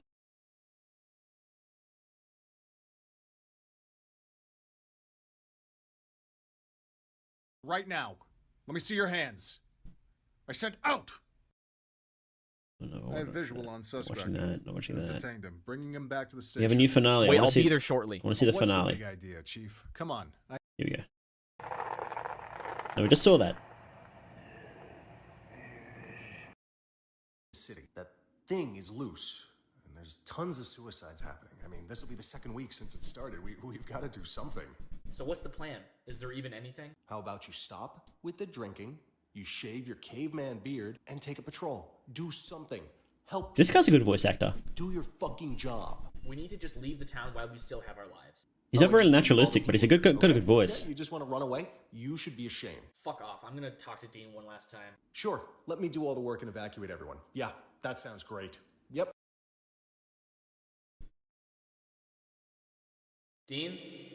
Dean, are you there? Hello? My god, these embers are out of control. I'm over here. What do you want? Come on, the embers, they finally took over. We're evacuating the town. It doesn't matter. It's my fault. The ember used me. And now that it's free, there's nothing that can stop it. You should just go. I'm not going without you, damn it. No, what the hell?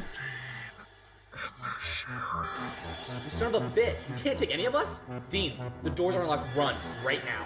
But what about you? I'm here to honor and serve. Goodbye, Dean. What?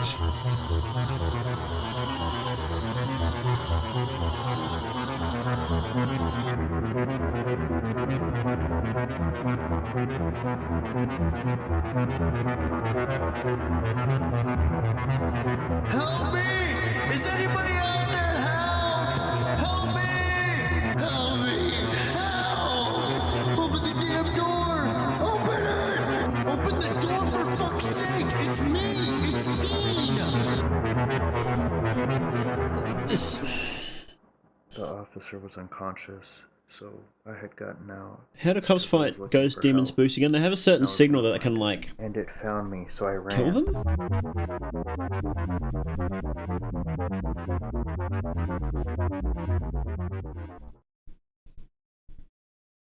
That's when I came to the theater, and I discovered. So... Watching this series feels like... You know when you put a movie on the second screen and you're playing a game and then you get a bit too focused on the game and then you look back at the movie and you realize you don't know what's happening? That's what watching this feels like. Because I don't know what's happening most of the time. And I'm not saying it to be mean. But I'm just very confused. And obviously this is the movie. So I'm assuming there's different scenes in there, but it's not just like the plot, but it's like the individual scene to scene thing. County movie. A movie that was made. A movie where the demons could come out into our world.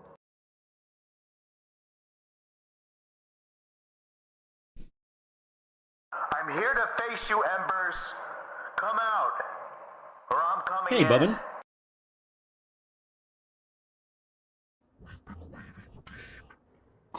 And I think the use of stock footage helps make it feel really disjointed.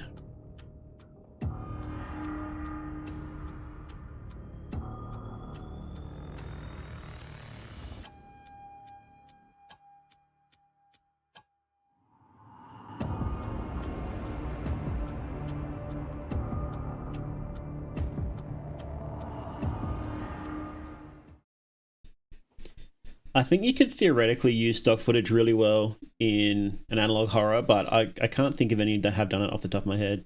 Unfiltered stock footage and analog horror just don't jam. No, I don't think they do. I think you're right there.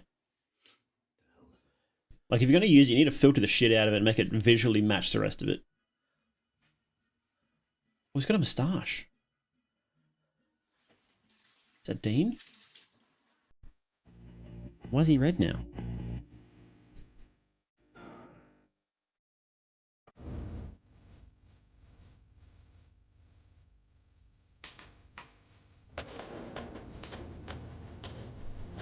Am I going to get copyright for playing this song?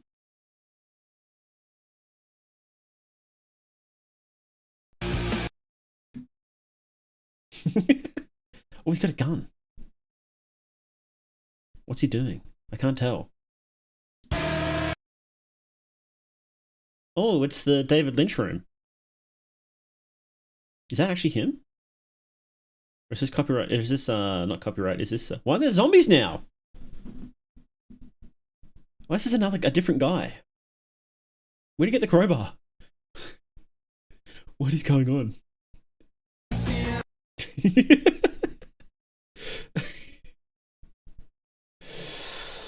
Neil Breen. But it's a slasher movie thing. Is he going around shooting the embers?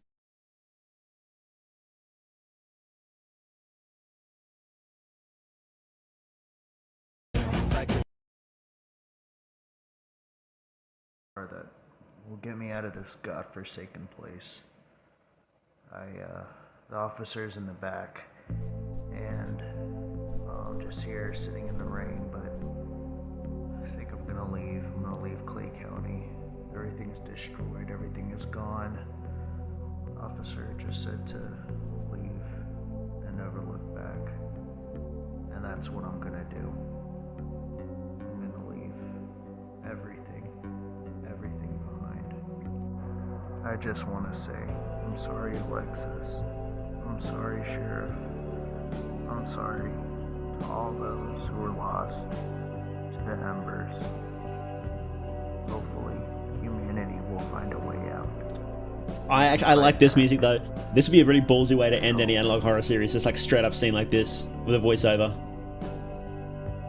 This is the only time the voiceover and weird music works, and stock footage, I think. Oh god, is this gonna give me copyright as well?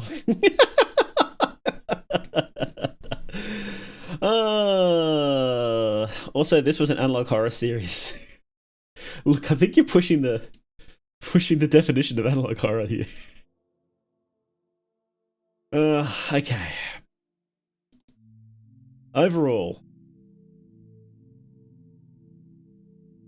it wasn't an analog horror series, it was experimental horror. Okay. Okay. Let's go back to the talking screen. Here we go. Didn't get taken down for posting it, you should be fine. No, you can still get pinged for stuff. And still leave it up, so. Definition of an amateur attempt, okay out of 10. Yeah, look, it did feel really amateurish. I thought the very first episode was the best, and I also, when we were watching that, I thought, this feels like an amateur attempt, but if you, like, improve it, it would be really good. And then the rest of the episodes just went in the opposite direction.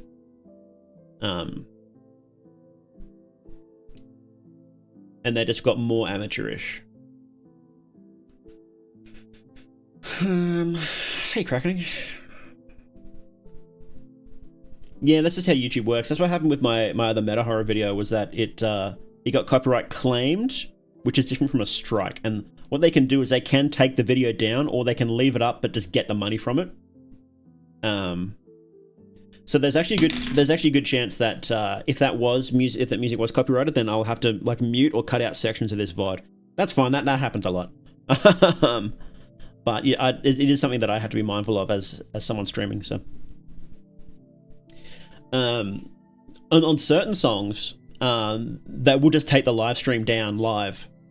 I've seen that happen before, where live streams have just stopped dead and the VOD is gone because they play copyrighted music. That's pretty uncommon though. That's very uncommon. You basically got to do that on purpose. But yes, so overall, I did not like it. I think there were some good shots scattered throughout. There were some good moments scattered throughout that I liked. Like, I like the first episode. I like the scare in the first episode. You tended to be good at building up scary moments and earning a good jump scare.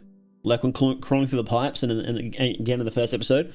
But the jump scares tended to not be very good. Using stock footage again did not work at all. Even for experimental horror, like thinking of it through that lens, did not work. Characters talked way too much. And when there was a conversation, there was like no breaks between the dialogues, so it was very hard to follow what was happening. The scenes jumped around a lot. Way too many characters. It didn't feel like it was building up to a takeover of the town. That just sort of happened. I had no idea who the Demon Lord was. They just appeared, and then that random doctor knew who it was. Voice acting was pretty bad for the most part. Especially the one where it was filtered to sound like a little girl.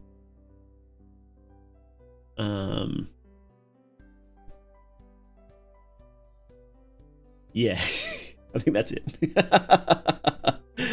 Yeah.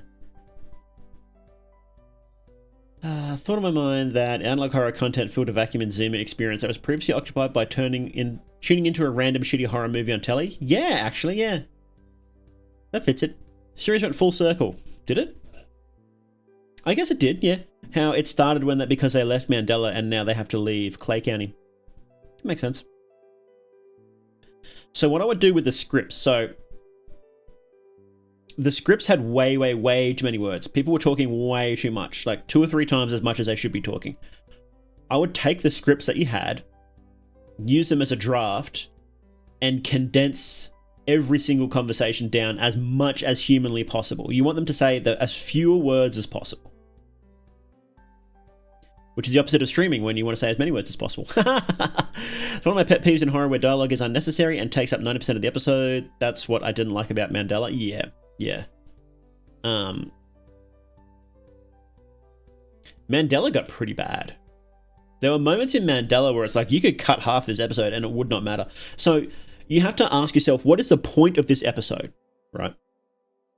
What's the point? Like, what are we trying to get across in this episode? And sometimes the point is, I just want to do a good scare, right? And that's when you've got like the long moments building up to it, like in the tunnel. The scare should have been better, but that was the point of that part. So you can let that breathe a bit, right? But when you're doing the lore parts of it, the purpose of it is to deliver, to move the plot forward, deliver a bit of the lore, something like that. And then you have to ask yourself, what is the smallest amount of dialogue or footage needed for this? And it's probably a lot less than you expect.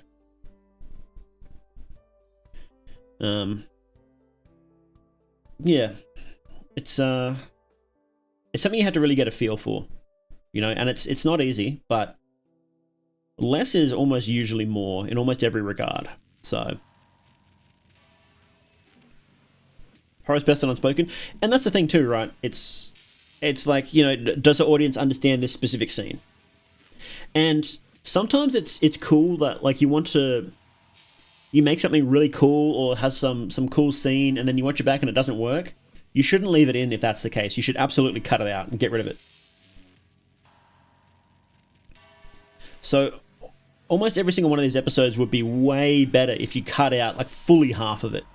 Honestly. This music's really loud. There we go. Yeah. I think almost every single episode would be way better if you said this needs to be half as long as it is, right? Honestly, you could probably just re-edit them without having to re-record any dialogue, and it would probably help a lot. But yeah, initial issue with watching Clay County today was the characters. They either had to give an insightful, interesting perspective or have an intrinsic cool factor. Didn't notice much of that. That's true. Yeah, it felt like there were way too many characters. And sometimes you do need a bit of fodder for the monsters to chew through, right? And that's fine. But again, you have to ask yourself, like, what's the point of this character? What do they bring to it? And there were heaps of cops. There was a lot of things that are... And it didn't help when it was kind of confusing.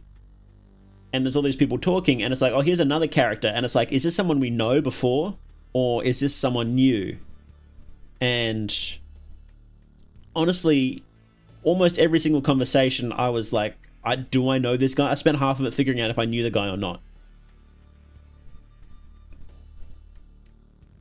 Analog horror of literal who's. The redneck in the shed was peak, which was awkward when it's that far back. It was like, in hindsight, yeah, that was the best part of it. And I, you know, let's pull it back up again, actually.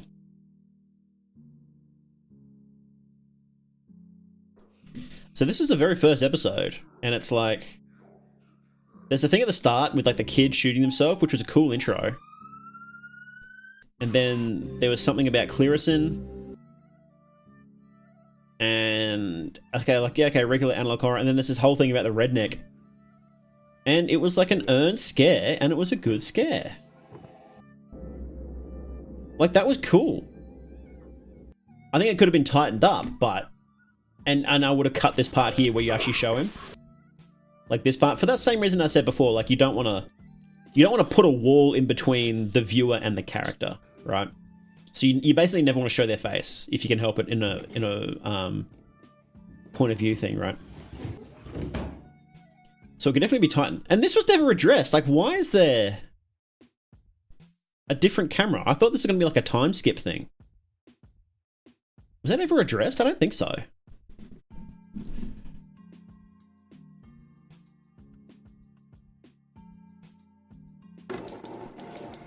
Morbid Curiosity. Was that your original name? It's a cool name, but I think probably heaps of people have it. It's hard to pick good names. Every good one's already taken. William Nash, Ember by Morbid Curiosity. Officer Mason Bridges by Morbid Curiosity. So I think this one was better because this is one where it's like basically entirely you. And the other ones seem to have lots of other people involved. And that's where I think you had a real problem with too many cooks spoiling the broth there. What was the very last episode? This one. Like... What's the credits?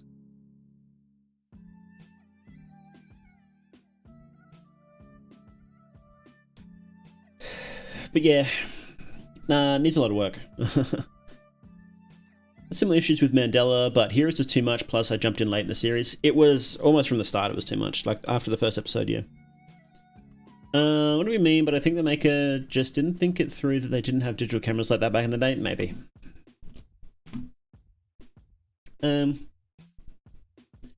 Yeah.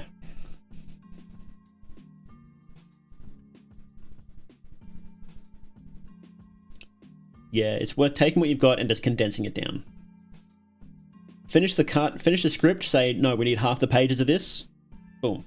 Finish the cut, the edit, and go, okay, we need half of this. Boom. What is the... And when you do that, you'll figure out exactly what is The important thing when you do that is you'll figure out what is actually important for your script.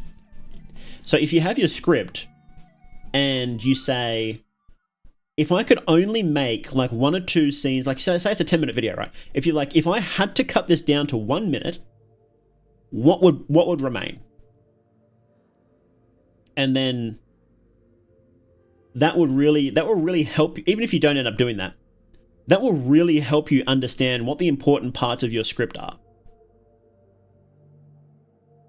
So like in the first one, the William Nash one, the important parts are, okay, you want the person getting shot at the start, you want a little bit of the Clearison stuff, and you want William Nash getting chased by the thing, right? Okay, boom. Now that you have those ideas, you can spread that out to a full how much time it actually needs to deliver it.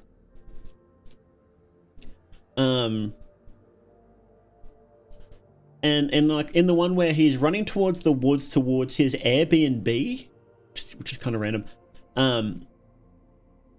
What was the point of that episode? Well, the point of the episode was we wanted to see him running through the woods and getting spooked. We want to see a little bit of the Clearison stuff. We want to see him walking around the house, and we want to see the friend is dead.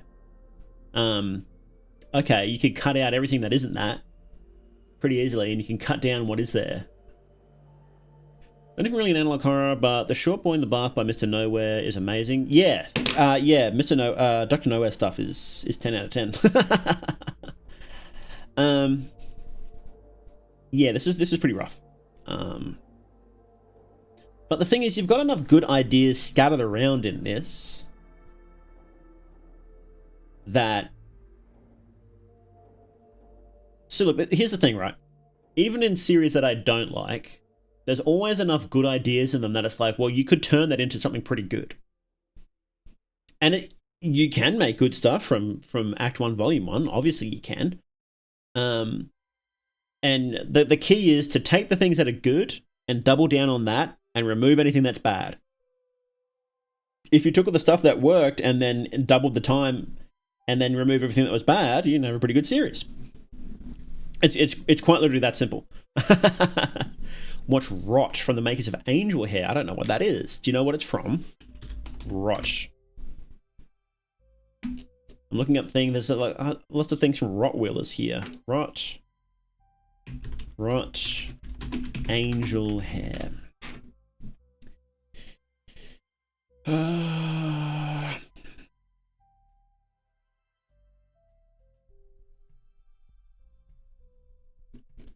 Is it on the same channel as Angel Hair, guys? What is the Angel Hair channel? Angel Hair East Patch, that's it. Okay. Yeah, I'll definitely check that out. Maybe we should watch Angel Hair on here. Something went wrong? Why? Rot. Okay. Well, we can look at that some other time, yeah. Yeah. I don't know. I don't have any other constructive criticism, I think. Those are the biggest issues. And I would obviously also, like I said before, I would rewrite if you don't have good enough voice actors. I would rewrite it so that you have minimal voice acting. Because for the most part, it really detracted from the horror. Like, it wasn't very scary most of the time. So, yeah. So, I may not have. My reaction may not have been what you expected when you asked me to watch this, but I try to be honest as much as possible. Yeah.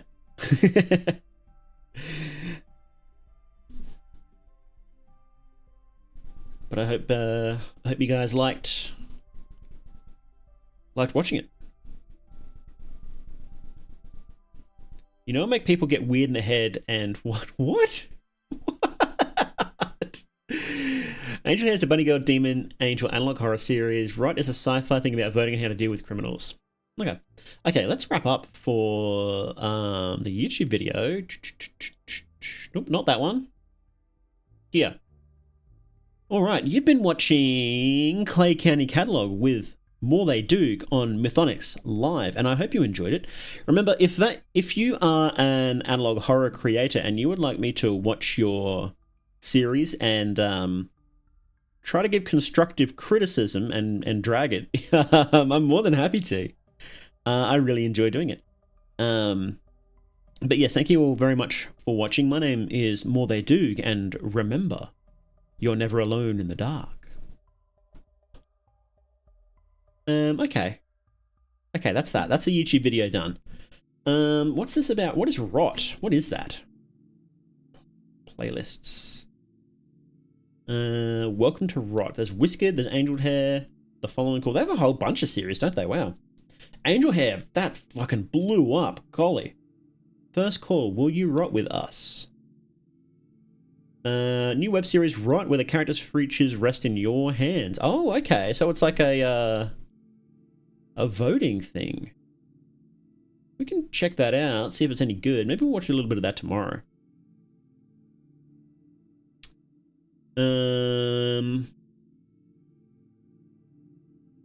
to kill, exile, or release criminals on a dystopic space station. Oh, that sounds kind of lame, actually. I don't like dystopias, and look, honestly, I'm not that into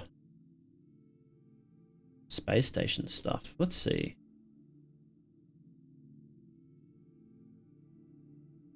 Maybe we have a look tomorrow. I'll put it on the list. We're already watching a bunch of stuff tomorrow. We can watch an episode or two. Let me just add that to the list.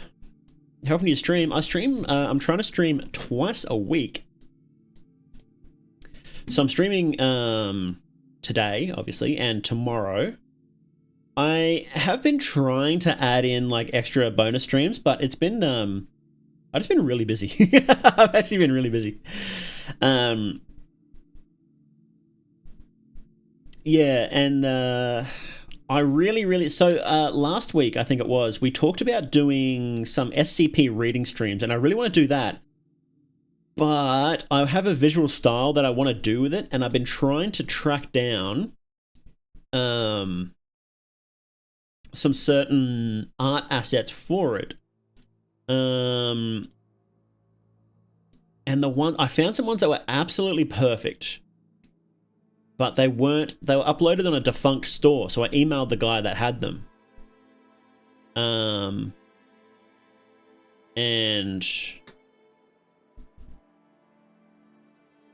I don't think he's uploaded them on the new store yet. Because it was on Sketchfab, and then they moved over to Fab. But all people's stuff wasn't automatically moved across. And the one thing that this guy didn't move across was the one thing I really wanted. So I emailed about him, and he said he's thinking about uploading it. And I'm like, please do. It's perfect. This pack of 3D stuff that was like perfect for what I wanted. I might just email again to say, hey, buddy. Thank you. Love SCP, it's awesome. Yeah, it's pretty cool. I've just been really interested in it lately, for reasons which will become clear in a few months. And of course I've been playing Abiotic Factor as well, which is pretty sick.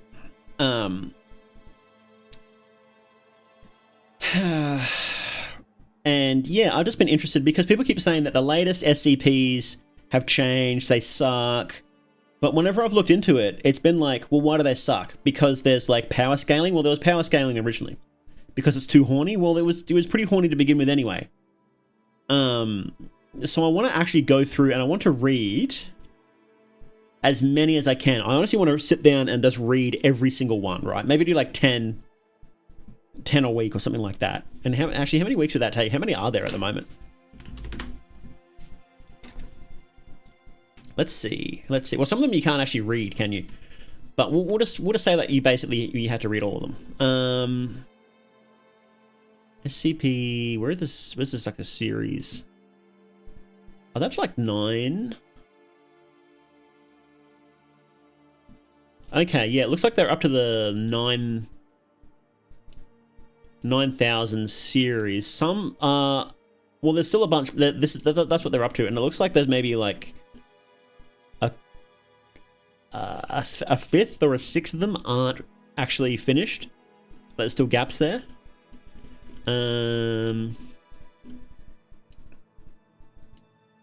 But let's say there's like 8,500 or so. 8,500 divided by, well, 10. If we do 10 a week, that's 850 weeks divided by 52. That'll take 16 years if I do 10 a week. Good Lord. Wow. Well, we're not going to do 16 years of this. Maybe we'll try and do like... well, if I do 20 a week, then that's still like 8 years.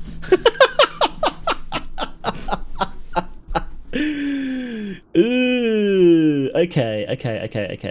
So if we do divided by, let's say we do 100 a week, it's 85 weeks.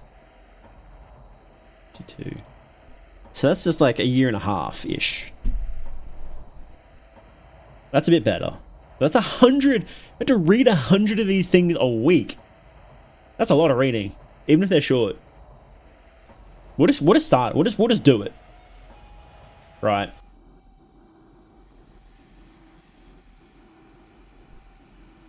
Some of them are really short, aren't they?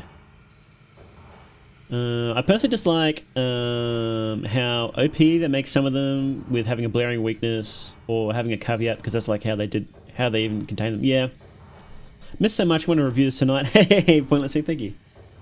We stand VOD watchers here. We stand VOD watchers, and we stand lurkers, and we stand chatters, and we stand subscribers, but most of all, we stand people who give me money.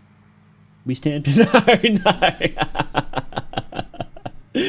No, I love all my fans. Yeah, that's a lot. Let's not get carried away.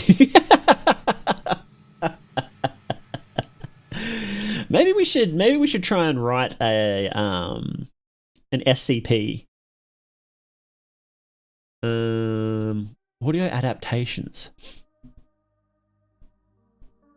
Links to audio readouts of various articles on the site. Maybe I could add myself there. Dr. Maxwell. Who's Dr. Maxwell? SCP unredacted.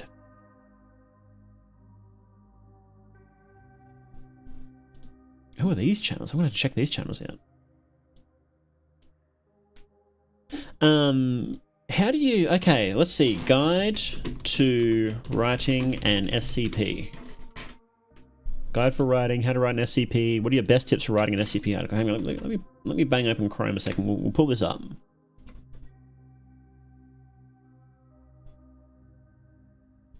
Let's crack open a new document. And let's see.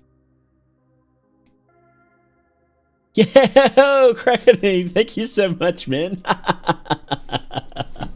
Hey, Meowdy Lily. 3 hours late. Well, that's just too late. It's too late. Okay. Let's make this a bit bigger, huh? So we can see what's going on. Okay. We're gonna write an SCP. You guys gonna help me come up with stuff. Let's pull up this guide. SCP-0101 is Catha class entity that makes people do reaction videos to analog horror. By doing this, analog horror events become real. Dr. Redacted recommends 500 D-class personnel to be put in the FEMA breaker. This isn't to contain the SCP, it's just for fun. Well, how about it's a, here we go, we'll go ideas. How about it's a SCP... XXXXX. That's only 4 letters, 4 numbers, isn't there? It's a live stream channel that constantly plays an unknown figure reacting to content, and the content. We'll rewrite this. The content doesn't seem to exist. The more someone watches it... No, well, that's kind of like that one from like the Richard Nixon thing, isn't it? If it's like, the more someone watches it, the more messed up the content becomes. The more do you spell agitated? Agitated. The streamer becomes. Remind me of the VHS where Reagan... Yeah, exactly. The Reagan one. That's a bit too much like that. We'll write down some ideas. We'll look at this guy for writing. Writing for a website as large as SCP Wiki is often very challenging. For many, there's a lot of hesitation when posting your first article, and for some, it can be daunting just to get the words out. But this guide will hopefully ease you into the writing process. Going into self-insert territory immediately.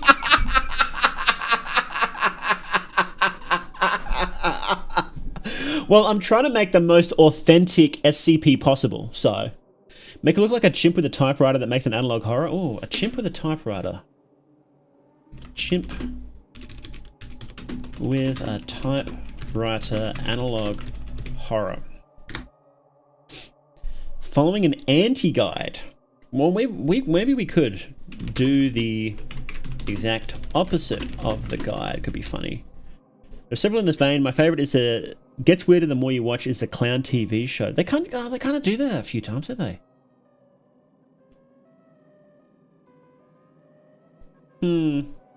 Teh. Oh god, I'm an early 2000s emo kid. Actually, good idea. Enough time. Chimps write out Shakespeare, but what if the chimps write out the Necronomicon and cause a spooky outbreak? That's a brilliant idea. That's chimps with enough time write the Necronomicon. That's a really good idea. Pretty funny. If you haven't done already, join the site. Also, there's an introduction to writing specifically, so if you're more interested in sharing art, don't care. Number 1, what you need to know. The first and foremost thing is that... Hang on, I should be doing this on this screen, shouldn't I? Hang on. So we can read this together. Can we see this? Yeah, okay. Do they use like other chimp skin? That's a good question. I'm assuming so. Okay. The SCP Wiki is a literary writing website. This is the mindset from which you, as a writer, should start when planning to write anything on this site. The SCP Foundation may ostensibly resemble a simple catalogue of anomalous objects, creatures, and events, but almost every article contains a coherent, complete story, no matter how subtle. They use the skin of the professor that made the experiment. Building upon this, there are several sticking points the wiki expects/implements, which may differ from other writing sites. The author should have a college-level proficiency in the English language and literary skills or higher. This is to ensure ease of communication and feedback, so that critique can be digested and integrated without having to reiterate foundational literary concepts. College-level proficiency? Yeah.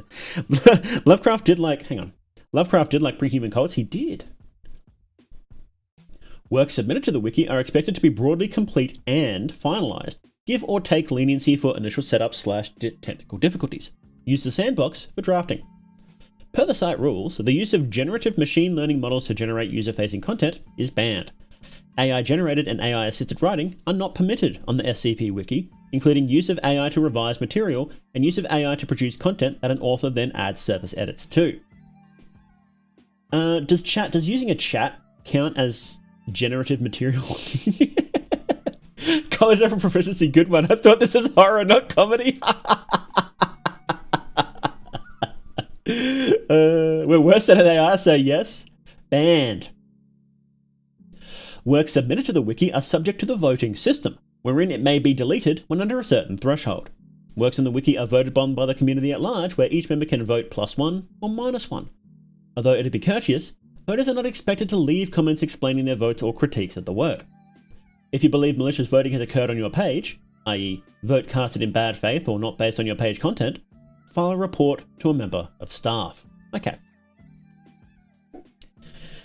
2. Literary spectrum and recommended readings. I don't have college level reading proficiency, I guess. Though initially started as a database of oddities for a secret organisation, the literary canon of the wiki has vastly expanded beyond the original scope, and now spans multiple genres, ranging from creepypasta to hard sci-fi to queer culture to gothic fantasy. Methodic's Live, chat is not generative AI, we are the monkeys. Exactly! Hey, there it is! on-site reading, it's important to familiarize yourself with the tone and setting, as well as the breadth of topics and genres of the wiki, if only to give yourself an idea of our standards and expectations. Twitch has crazy lag removed. Really? Twitch has lag? That's very interesting. Usually it's the other way around. At its core, SCP article is a short story disguised as government documents. Fundamental literary techniques surrounding all writing will still apply. It's recommended that while you do read on-site material, you also read a wide variety of published works outside of the wiki. Well, we're not doing that. Just kidding, I read a lot. Pen to paper or keyboard to screen. Ideation. Excuse me. You should always start with mapping out the core characteristics of your idea.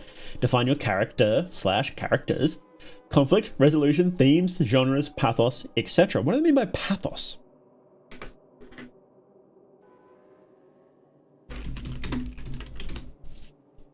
Pathos, quality that evokes pity or sadness? What? Pathos is a term used in rhetoric. No, that's... What are they talking about? Pathos appeals to the emotions and ideas of the audience and elicits feelings that already reside in them. Pathos is a term often used in rhetoric, as well as in literature, film, and other narrative art. Emotional, so the emotional appeal. Okay. Gatekeeping the law, so true. Can't make my femboy SCP? You probably could. There probably already is one, to be honest. Oh, I like your moral oral icon. Ah, for our Russian friend, yes. Isn't that the protagonist of Voices in the Void? Pathos. I don't know. I haven't played that. Okay.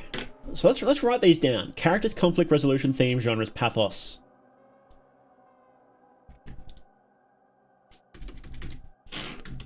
Planning. Characters, conflict. Resolution. Do we need a resolution? You don't always need a resolution, I think. Themes, genres, pathos, etc. Normal text, thank you. Okay. The specifics may differ from person to person and idea to idea, but you know what you're writing towards. Once you understand the structure of what you want to write, the execution comes next, which is the factor that can make or break your article. Keep in mind that the context in which your article will exist in, and the constraints of the formats. You can play it straight, recontextualize its use, serves as a vessel for environment. You can play it straight, recontextualize its use, serves as a vessel for environmental storytelling, or even invert it near entirely. There's some grammatical errors here.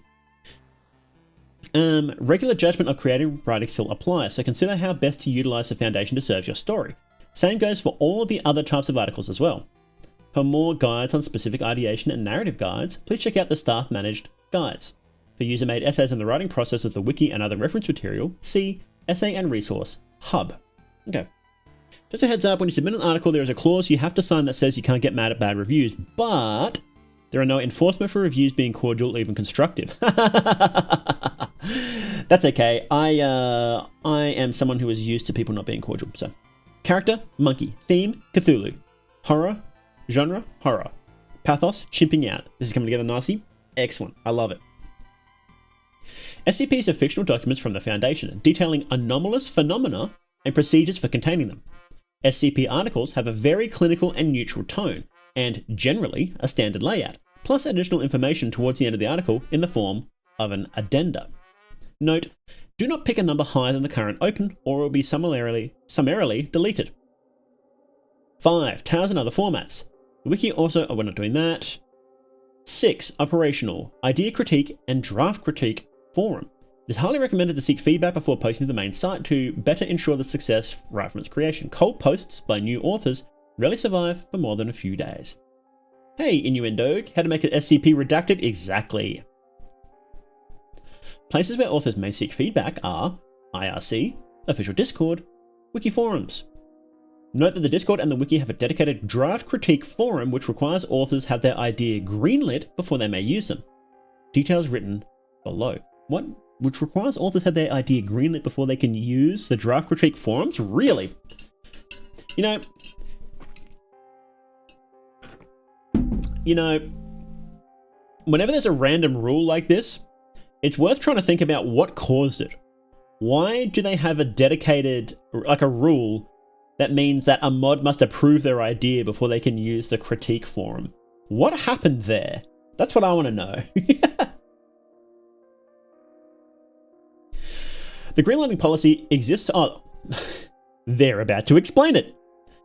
The greenlighting policy exists to ensure that authors and reviewers develop solid drafts that don't need conceptual reworking during the writing phase. Greenlights are votes of confidence in story concept and an author's ability to internalize feedback before progressing to drafting. First-time authors seeking to use the draft critique forum must have 2 greenlights on their corresponding concept in the idea critique forum before they may submit a draft for review. Only site members who fulfill certain criteria may greenlight your ideas. Greenlights on the wiki forums can be used in Discord and vice versa. I'm not sure having a council of amateur horror writers with college-level English credentials judging my written spook slop. Should we make it so that the chimp can only be contained by giving a banana to stop it from chimping out? Good question. I wonder if like maybe the containment is like, hang on, monkey. I kind of like this monkey idea. But maybe the containment is just that the monkeys need to be provided with ink. What are they? Ink reels and paper at all times. Written works must be collected every hour to prevent a full book from being completed. And then in the end, we could have like an addenda, where it's like what happened when they accidentally completed a Necronomicon. Professional Cheeto eaters are gonna lecture me. Another 0001 entry, chimps are writing on the SCPs into existence. That's awesome. Always to the detriment of the D-cast personnel, yeah. A lot of redacteds, yeah. The chimps are writing the SCPs into existence is the funniest idea. Well, I don't know if we might not actually submit this. Chimps are writing all the other SCPs into existence. It's such a good idea. Oh, okay.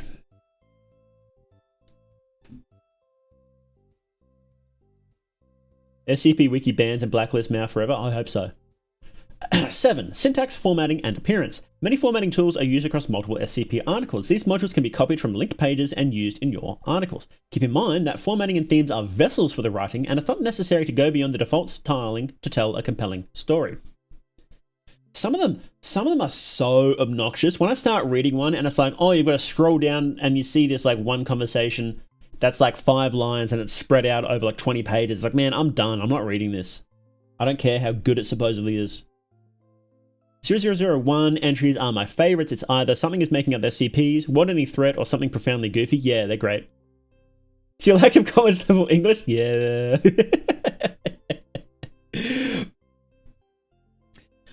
8. Posting. Once you feel your draft is at its best, you may post it to the main site. Copy the raw text of your entire draft. Afterwards, you need to head back to the SCP wiki and follow these steps. If you're posting an SCP, find an empty slot in the current SCP series, typically an orange hyperlink with the label access denied. Click on your desired number and create your page there. Your page title should be SCP number, and access denied on the series page should be replaced with your desired name. For all other pages, I don't care. 9. Other. Generally, do not tag your page unless you know what you're doing. A member of staff's tagging subteam will get to it afterwards. If you're posting an entry for a contest, however, you can apply that contest tag as instructed. Maybe we can, because there's like a contest for like SCP-9000, right?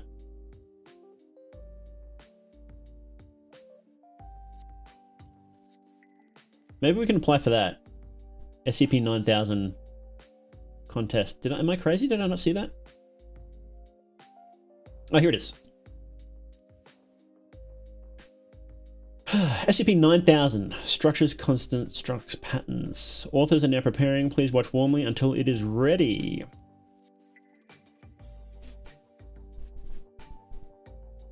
What is... Entry instructions. Post your entry to the site with the URL 9000 contest your username with your site username in place of your username. For example, add the tag 9000. Do not post before posting opens. Post your top 5 slot selections in descending order if applicable. In the comment section, oh okay, so you can pick a slot. Failure to do so may result in losing your place in the queue and your article being assigned an arbitrary placement. If you make any changes to your slot selections, yep, don't care. SCP-9999 will not be available. Rules. Be kind to others. Placing is based on net vote total in descending order. Voting should be based on the merits of the article alone, whether or not you believe it deserves to win the contest. Voting on a piece based on your desire to see it win or lose the contest is grounds for disqualification. One entry. Structures, constructs, and patterns shall be interpreted very broadly. So as long as you can explain how your work relates to any of these 3 themes as a concept, in any interpretation, it'll likely be accepted. You are free to interpret the theme as a single theme or pick between them individually. Your entry does not strictly need to fit all 3 at once. The theme here is to inspire, not constrain. If you're not sure how it'll count, feel free to ask one of the contest marshals. No extensions. Any contestant who takes unusual or negative actions. Back in my day, peak entertainment was given by schizos in basements, not by committee. So true. How long has SCP been around now? Blackie, I think it might be old. So it was air date of the original Weeping Angels Doctor Who episode. It was posted like 2 weeks after that. The very first SCP was posted in 2007, so almost 20 years ago.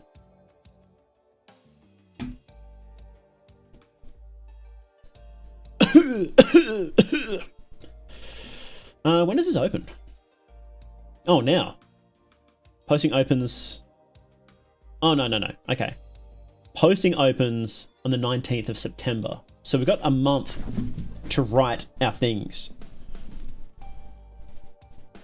Entries, well, there's no entries yet, but can we... If someone's posted them there, they've automatically lost, so... None. Okay, that makes sense. Go away, ads. Ugh. 20 years, I'm going to pass away. I remember when SCPs was all based schizos in basements, not by a committee. Would I even be allowed to submit this because it's not written by me? This is such a good idea, though. Okay, structures. Everything in this world is governed or confined by structures, whether physical or immaterial. Nothing is permanent. There is no structure in this world that will not, one day, return to dust. Everything that is meaningful can be broken down into base elements to be categorized, explained, and made ordinary. Nothing is absolute.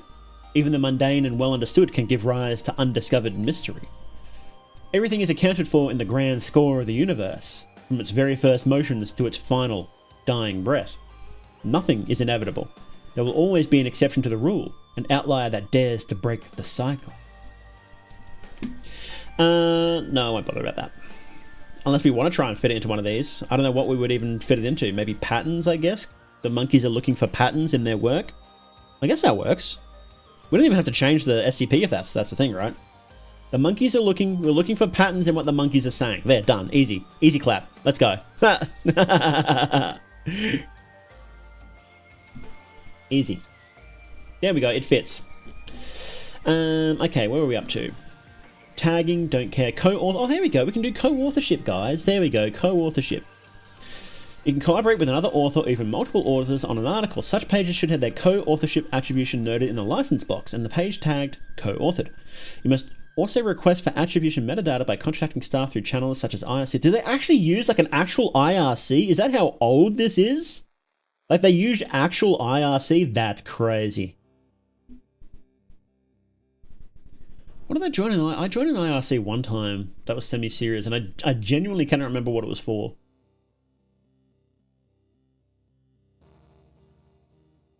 Huh. Monkeys could be the creators of the construct of the universe. They've written up everything. They are the structure. That makes sense. That makes sense. Let's write that down.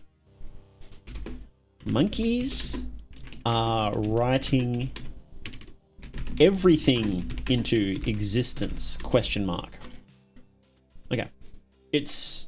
I'm afraid it's been some time.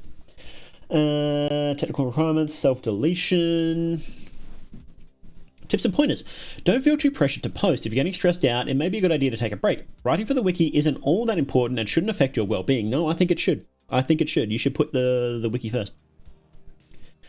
It's okay to stop writing a draft, even if you've already got green lights for your first concept. As a writer, if you feel something is not working and not salvageable, take a break and move on. You can always come back with it with fresh eyes. If you think you can do well in critique, you can ask to do a draft exchange, where you and another user swap drafts and critique each other's works. You don't need to be an experienced author to give critique. Sometimes helping with just grammar, tone, and pacing goes a long way. Don't get too worked up if your first contribution fails. Most articles which have a lot of effort put in end up doing well, but sometimes a piece of writing may not work with our community. That's okay and expected, even for the most experienced authors on site. Never confuse a single defeat with a final defeat. You can always bounce back stronger than before. Again, have fun while writing. Okay. Any of these we wanted to look at? I think we're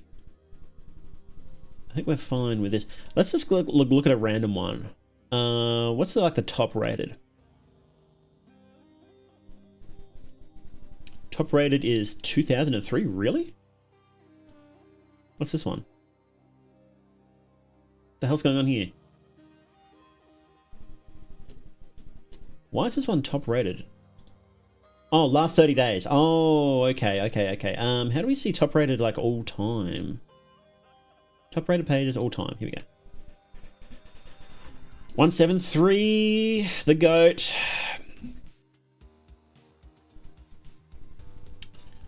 Where's the image? Didn't they give it a new image?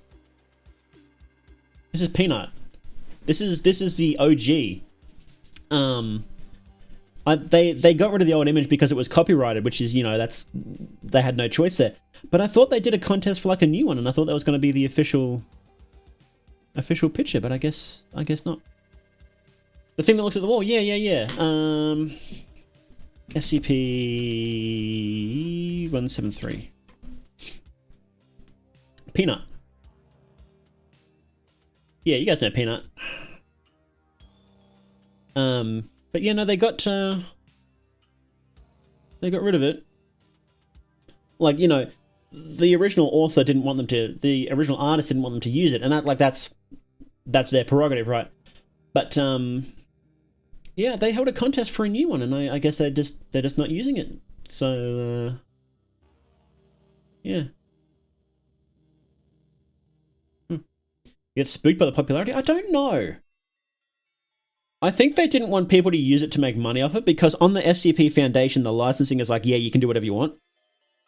And as an artist, creative work, I think it's fair if they say like, no, I don't want you to do that. Plus, the original artist was Japanese, I think, and they tend to be a lot stricter about that stuff. The Japanese in general are, for some reason. So, okay. Let's see. All right, so we need to. So okay.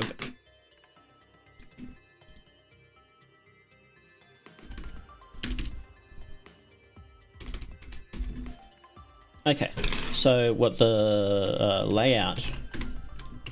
No. Layout. Item number. Object class. Special containment procedures. Description. There we go. Okay. What number are we gonna give? We'll just go like SCP XXX for now. Object class. What are the object classes actually? How do we figure that out?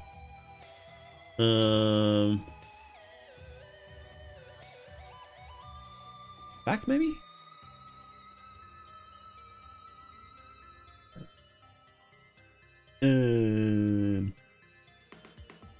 How do we... At the universe maybe? About the SCP Foundation, that might be it. Oh god.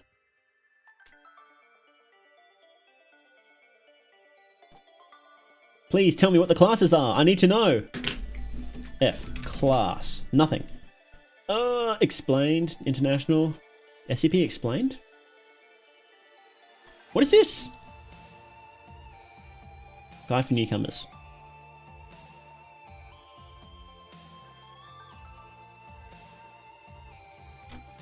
Object classes. Okay.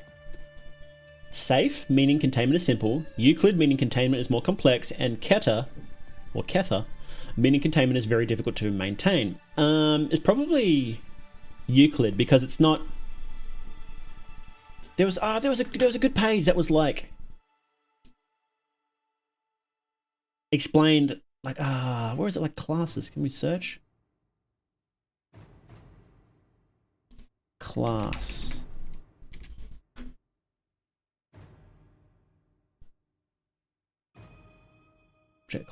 Object class. There was I remember reading a good page that was like a really thorough layout on what they actually were. Glossary of terms, maybe?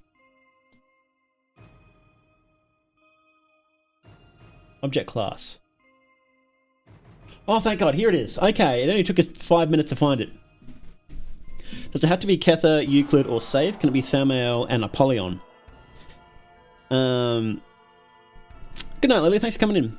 Yes, I remember that. Our Russian friend. I remember exactly that description. Is it on this page? Cat.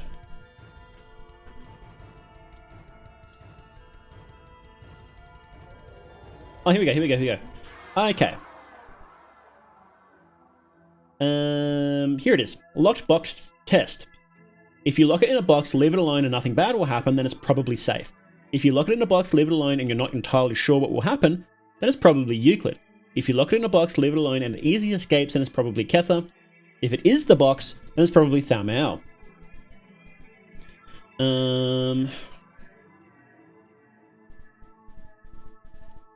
If you can't fit it in a box and it's about to end the world, it's probably Apollyon. So you can make up new classes if you really want, they reckon. But you'll probably just use one of the existing ones. So I think you should abandon YouTube and become a full-time SCP writer. Yeah, well, we'll see.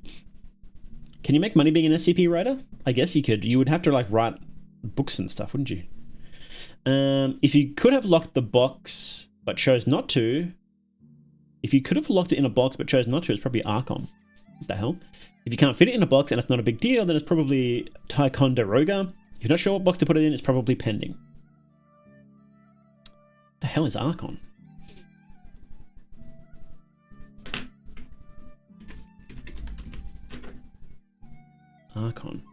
Archon class SCPs are anomalies that could theoretically be contained but are best left uncontained for some reason.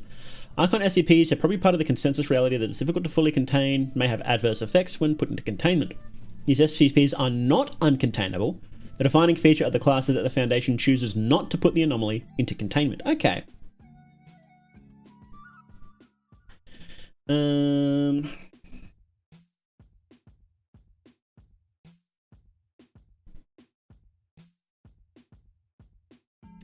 Apollyon class SCPs are anomalies that cannot be contained, are expected to breach containment imminently, or some other similar scenario. Such anomalies are usually associated with world-ending threats or K-class scenario of some kind, and require massive effort from the Foundation to deal with. For a complete list of Apollyon class articles on the site, click here. Archon. Well, if we're doing the monkey thing, I feel like they would want to keep them contained just to prevent them from writing something, is the thing. So they know how to. If they keep giving them bananas and writing materials, then they're probably fine. Safe class SCPs are anomalies that are easily and safely contained. This is often due to the fact that the Foundation has researched SCP well enough that containment does not require significant resources, or that the anomalies require specific and conscious activation or trigger. Classifying an SCP as safe, however, does not mean that handling it or activating it does not pose a threat. So this is just containment. This isn't the threat it causes.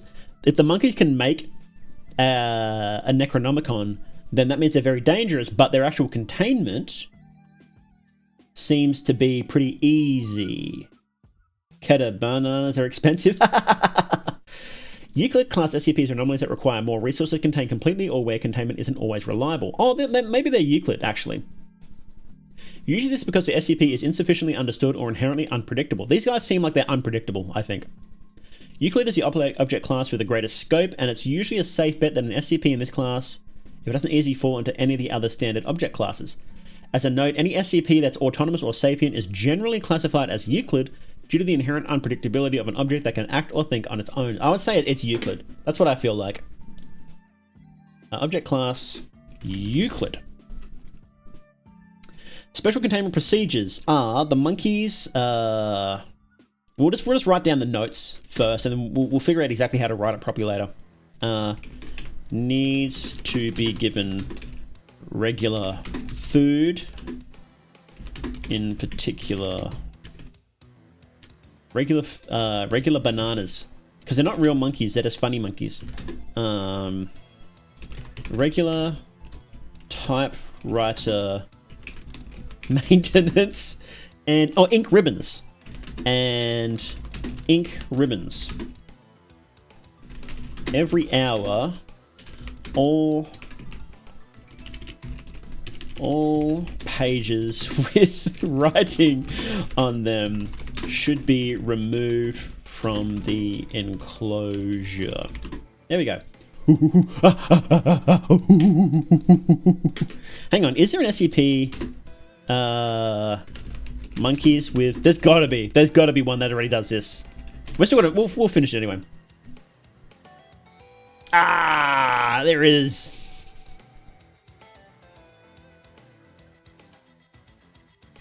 SCP-5156. SCP-5156 is a pocket universe accessible via doorway. 10,000 identical rhesus macaque monkeys, collectively designated, blah, blah, blah. They are biologically immortal and do not require any form of nourishment. They're seated at a desk with a typewriter and will constantly strike random keys.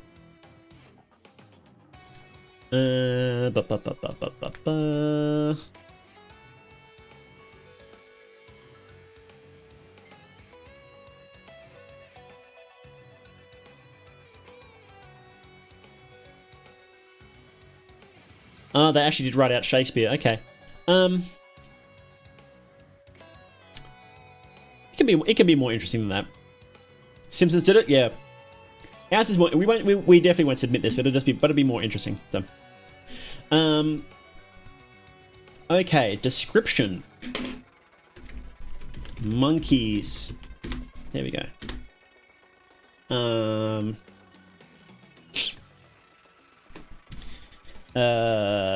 So what is it? It's a tribe of monkeys found in an abandoned settlement somewhere.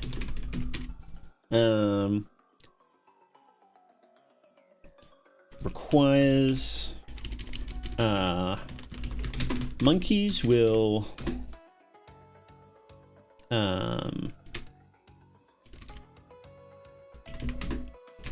spend most of their time writing on the typewriters,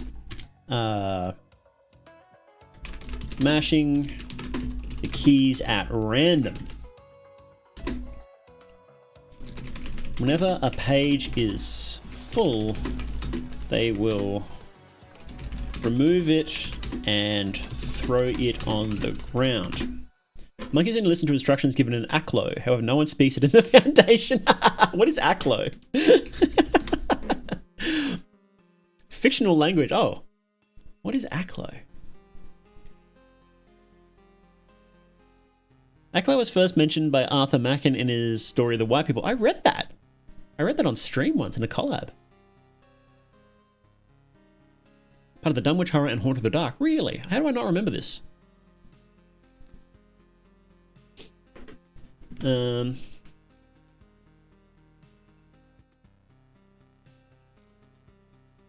think if anybody's going to speak it, then it would be someone in the Foundation, right? What if it turns out that they're actually writing an Aklo. So it's not actually gibberish, but they're actually writing an Aklo.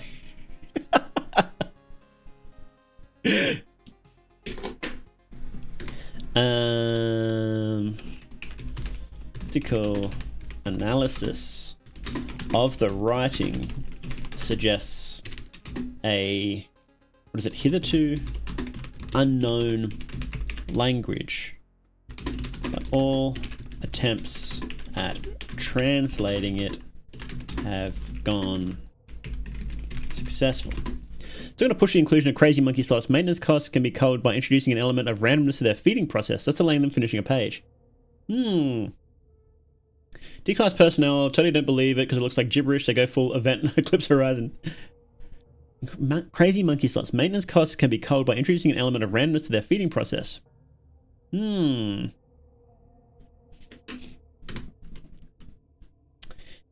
let's just use that straight up. Maintenance costs can be reduced.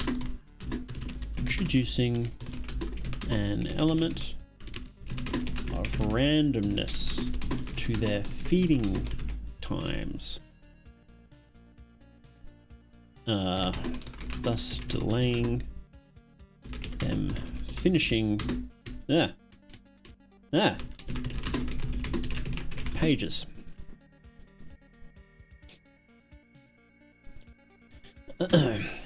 At seemingly random times, one monkey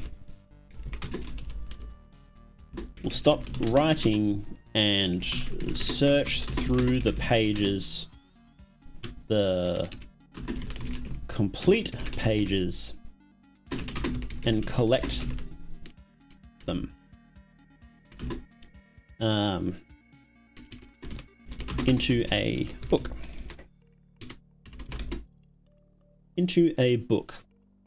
Could they actually starve? It varies whether SCPs need to eat. I would say these ones do. I think in the other one they didn't. In ours they will. They're actual real monkeys. Collect them into a book. This monkey will fly into a rage if interrupted by any personnel or even other monkeys. They cannibalize each other if not fed. Yes. If not fed for a long enough period, how do you spell that? Cannibalize each other. Foundation loves to cut corners and reap unforeseen consequences. Yeah.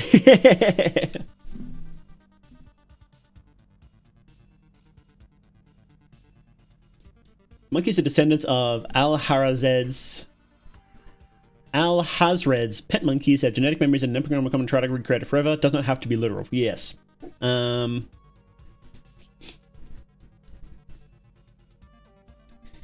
So that would be like an addendum, right? Addendum.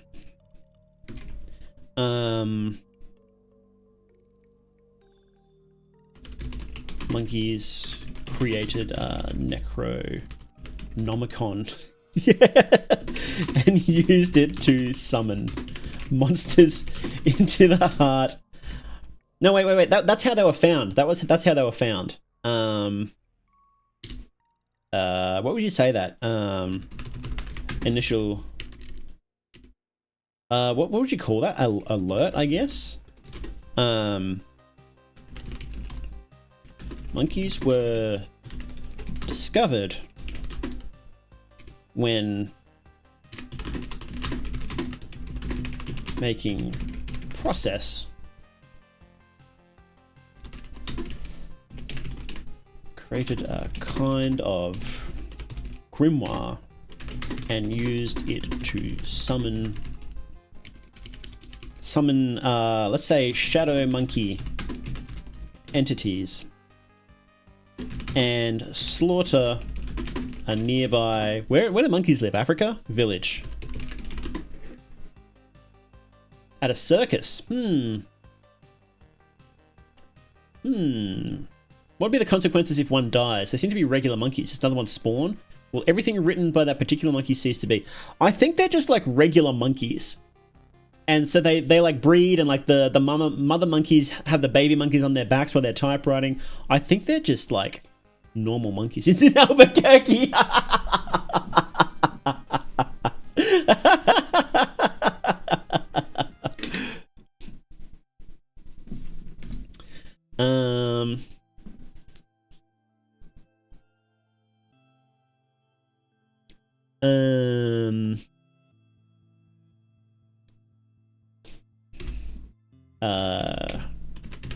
Containment area needs two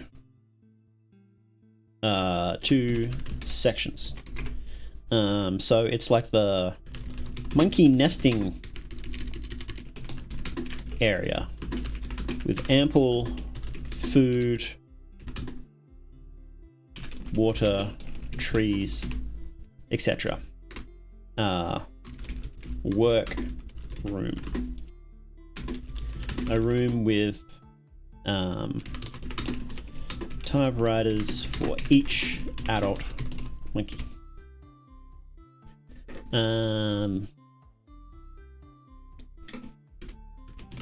Other than obsession with typewriting,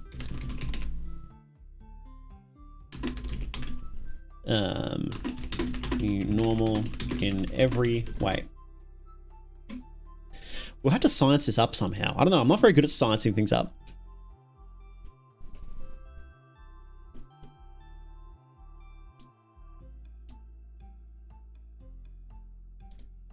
Well, this is our SCP so far. The guide wasn't thorough enough to do the exact opposite, was it? Oh well.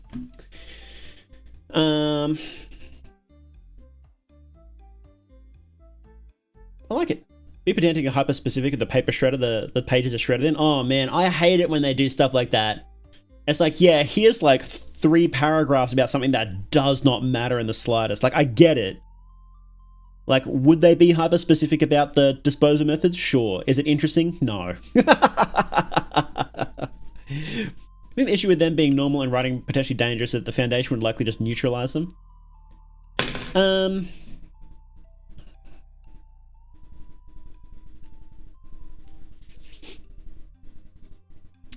I think that the Foundation tries not to neutralize things unless they absolutely have to, and if they can just have some D-class guy go in there once an hour and pick up all the paper, I think that would be enough for them to, like, be fine with it.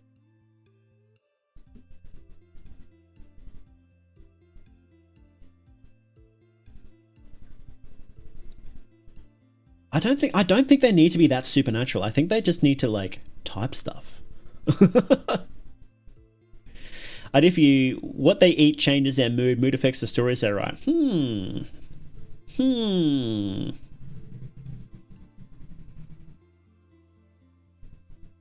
They won't neutralize them, you reckon? Yeah, I didn't think they would. Because they seem to be more... Well, they like containing things, right? Look, I'm starting to crash, actually. HR department at the SCP Foundation is being annoying and won't let the monkeys be gunned down. Oh, that's actually really good. That's actually really good. So there's like notes between scientists, and one is like, why don't we just shoot these things and be done with it?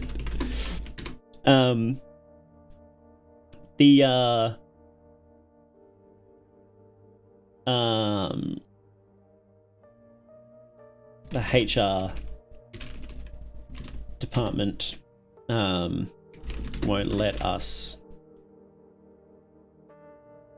because it's considered animal abuse or something like that.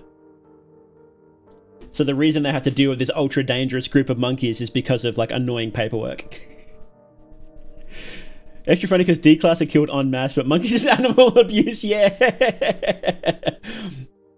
Or HR is like, it's been on our case for, HR has been on our case for animal abuse in the past, so they're watching us like a hawk.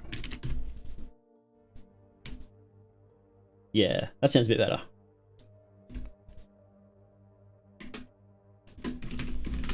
Already rejected 3 applications for neutralization. Neutralization. Did I even spell it right? I didn't. How did that? Neutral. I was close. There for sure will be an incident with monkey papers finding their way into official paperwork and vice versa. Oh, that's funny. College English Fair. Yeah, let's go. Let's go. Woo.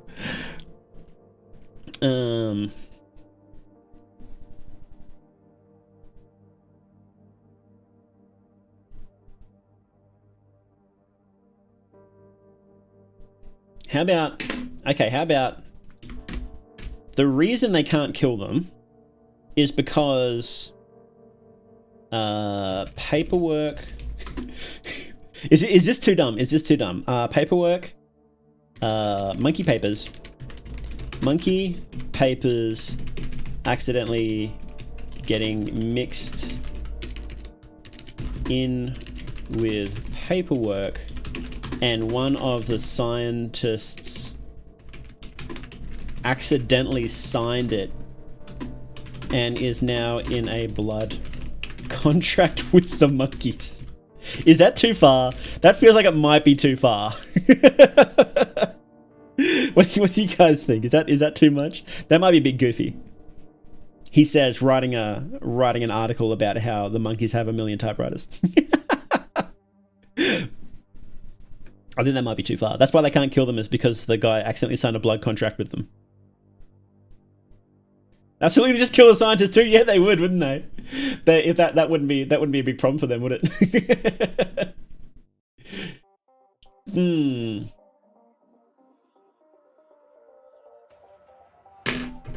Yeah. Okay. No, it wouldn't work, would it? It's a funny thought.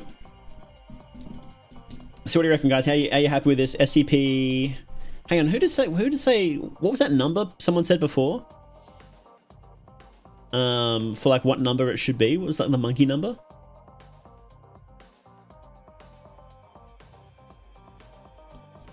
Five is a monkey number. We'll go 9555. There we go. No, it's 8. They're up to 8. 555. There we go. No, 9. 8899, because we can't go 8999. Am I right, or am I just going crazy? It doesn't matter. It actually does not matter.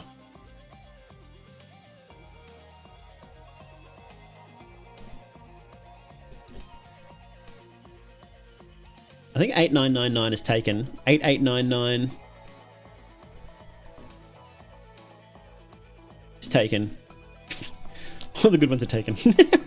Oh, here we go. 8829. There we go.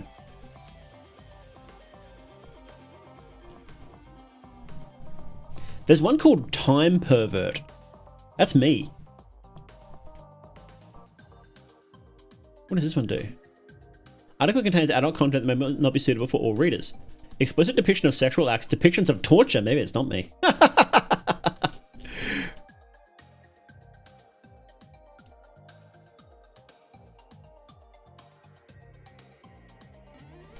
Elaborate on the Time Pervert.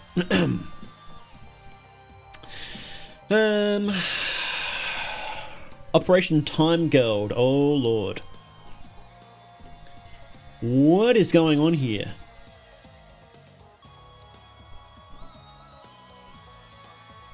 SCP-8008. Okay, that's based. It's a spontaneous tachyon burst of previously unrecorded magnitude centered at la la la la. Tachyon bursts usually indicate significant alterations to consensus history. However, no immediate and obvious changes to history were observed.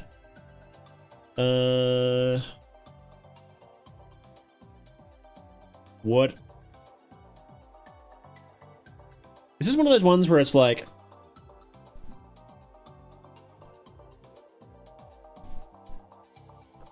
It doesn't actually tell you what it is, and you've got to like read half the way before you're like, oh, that's what it actually is.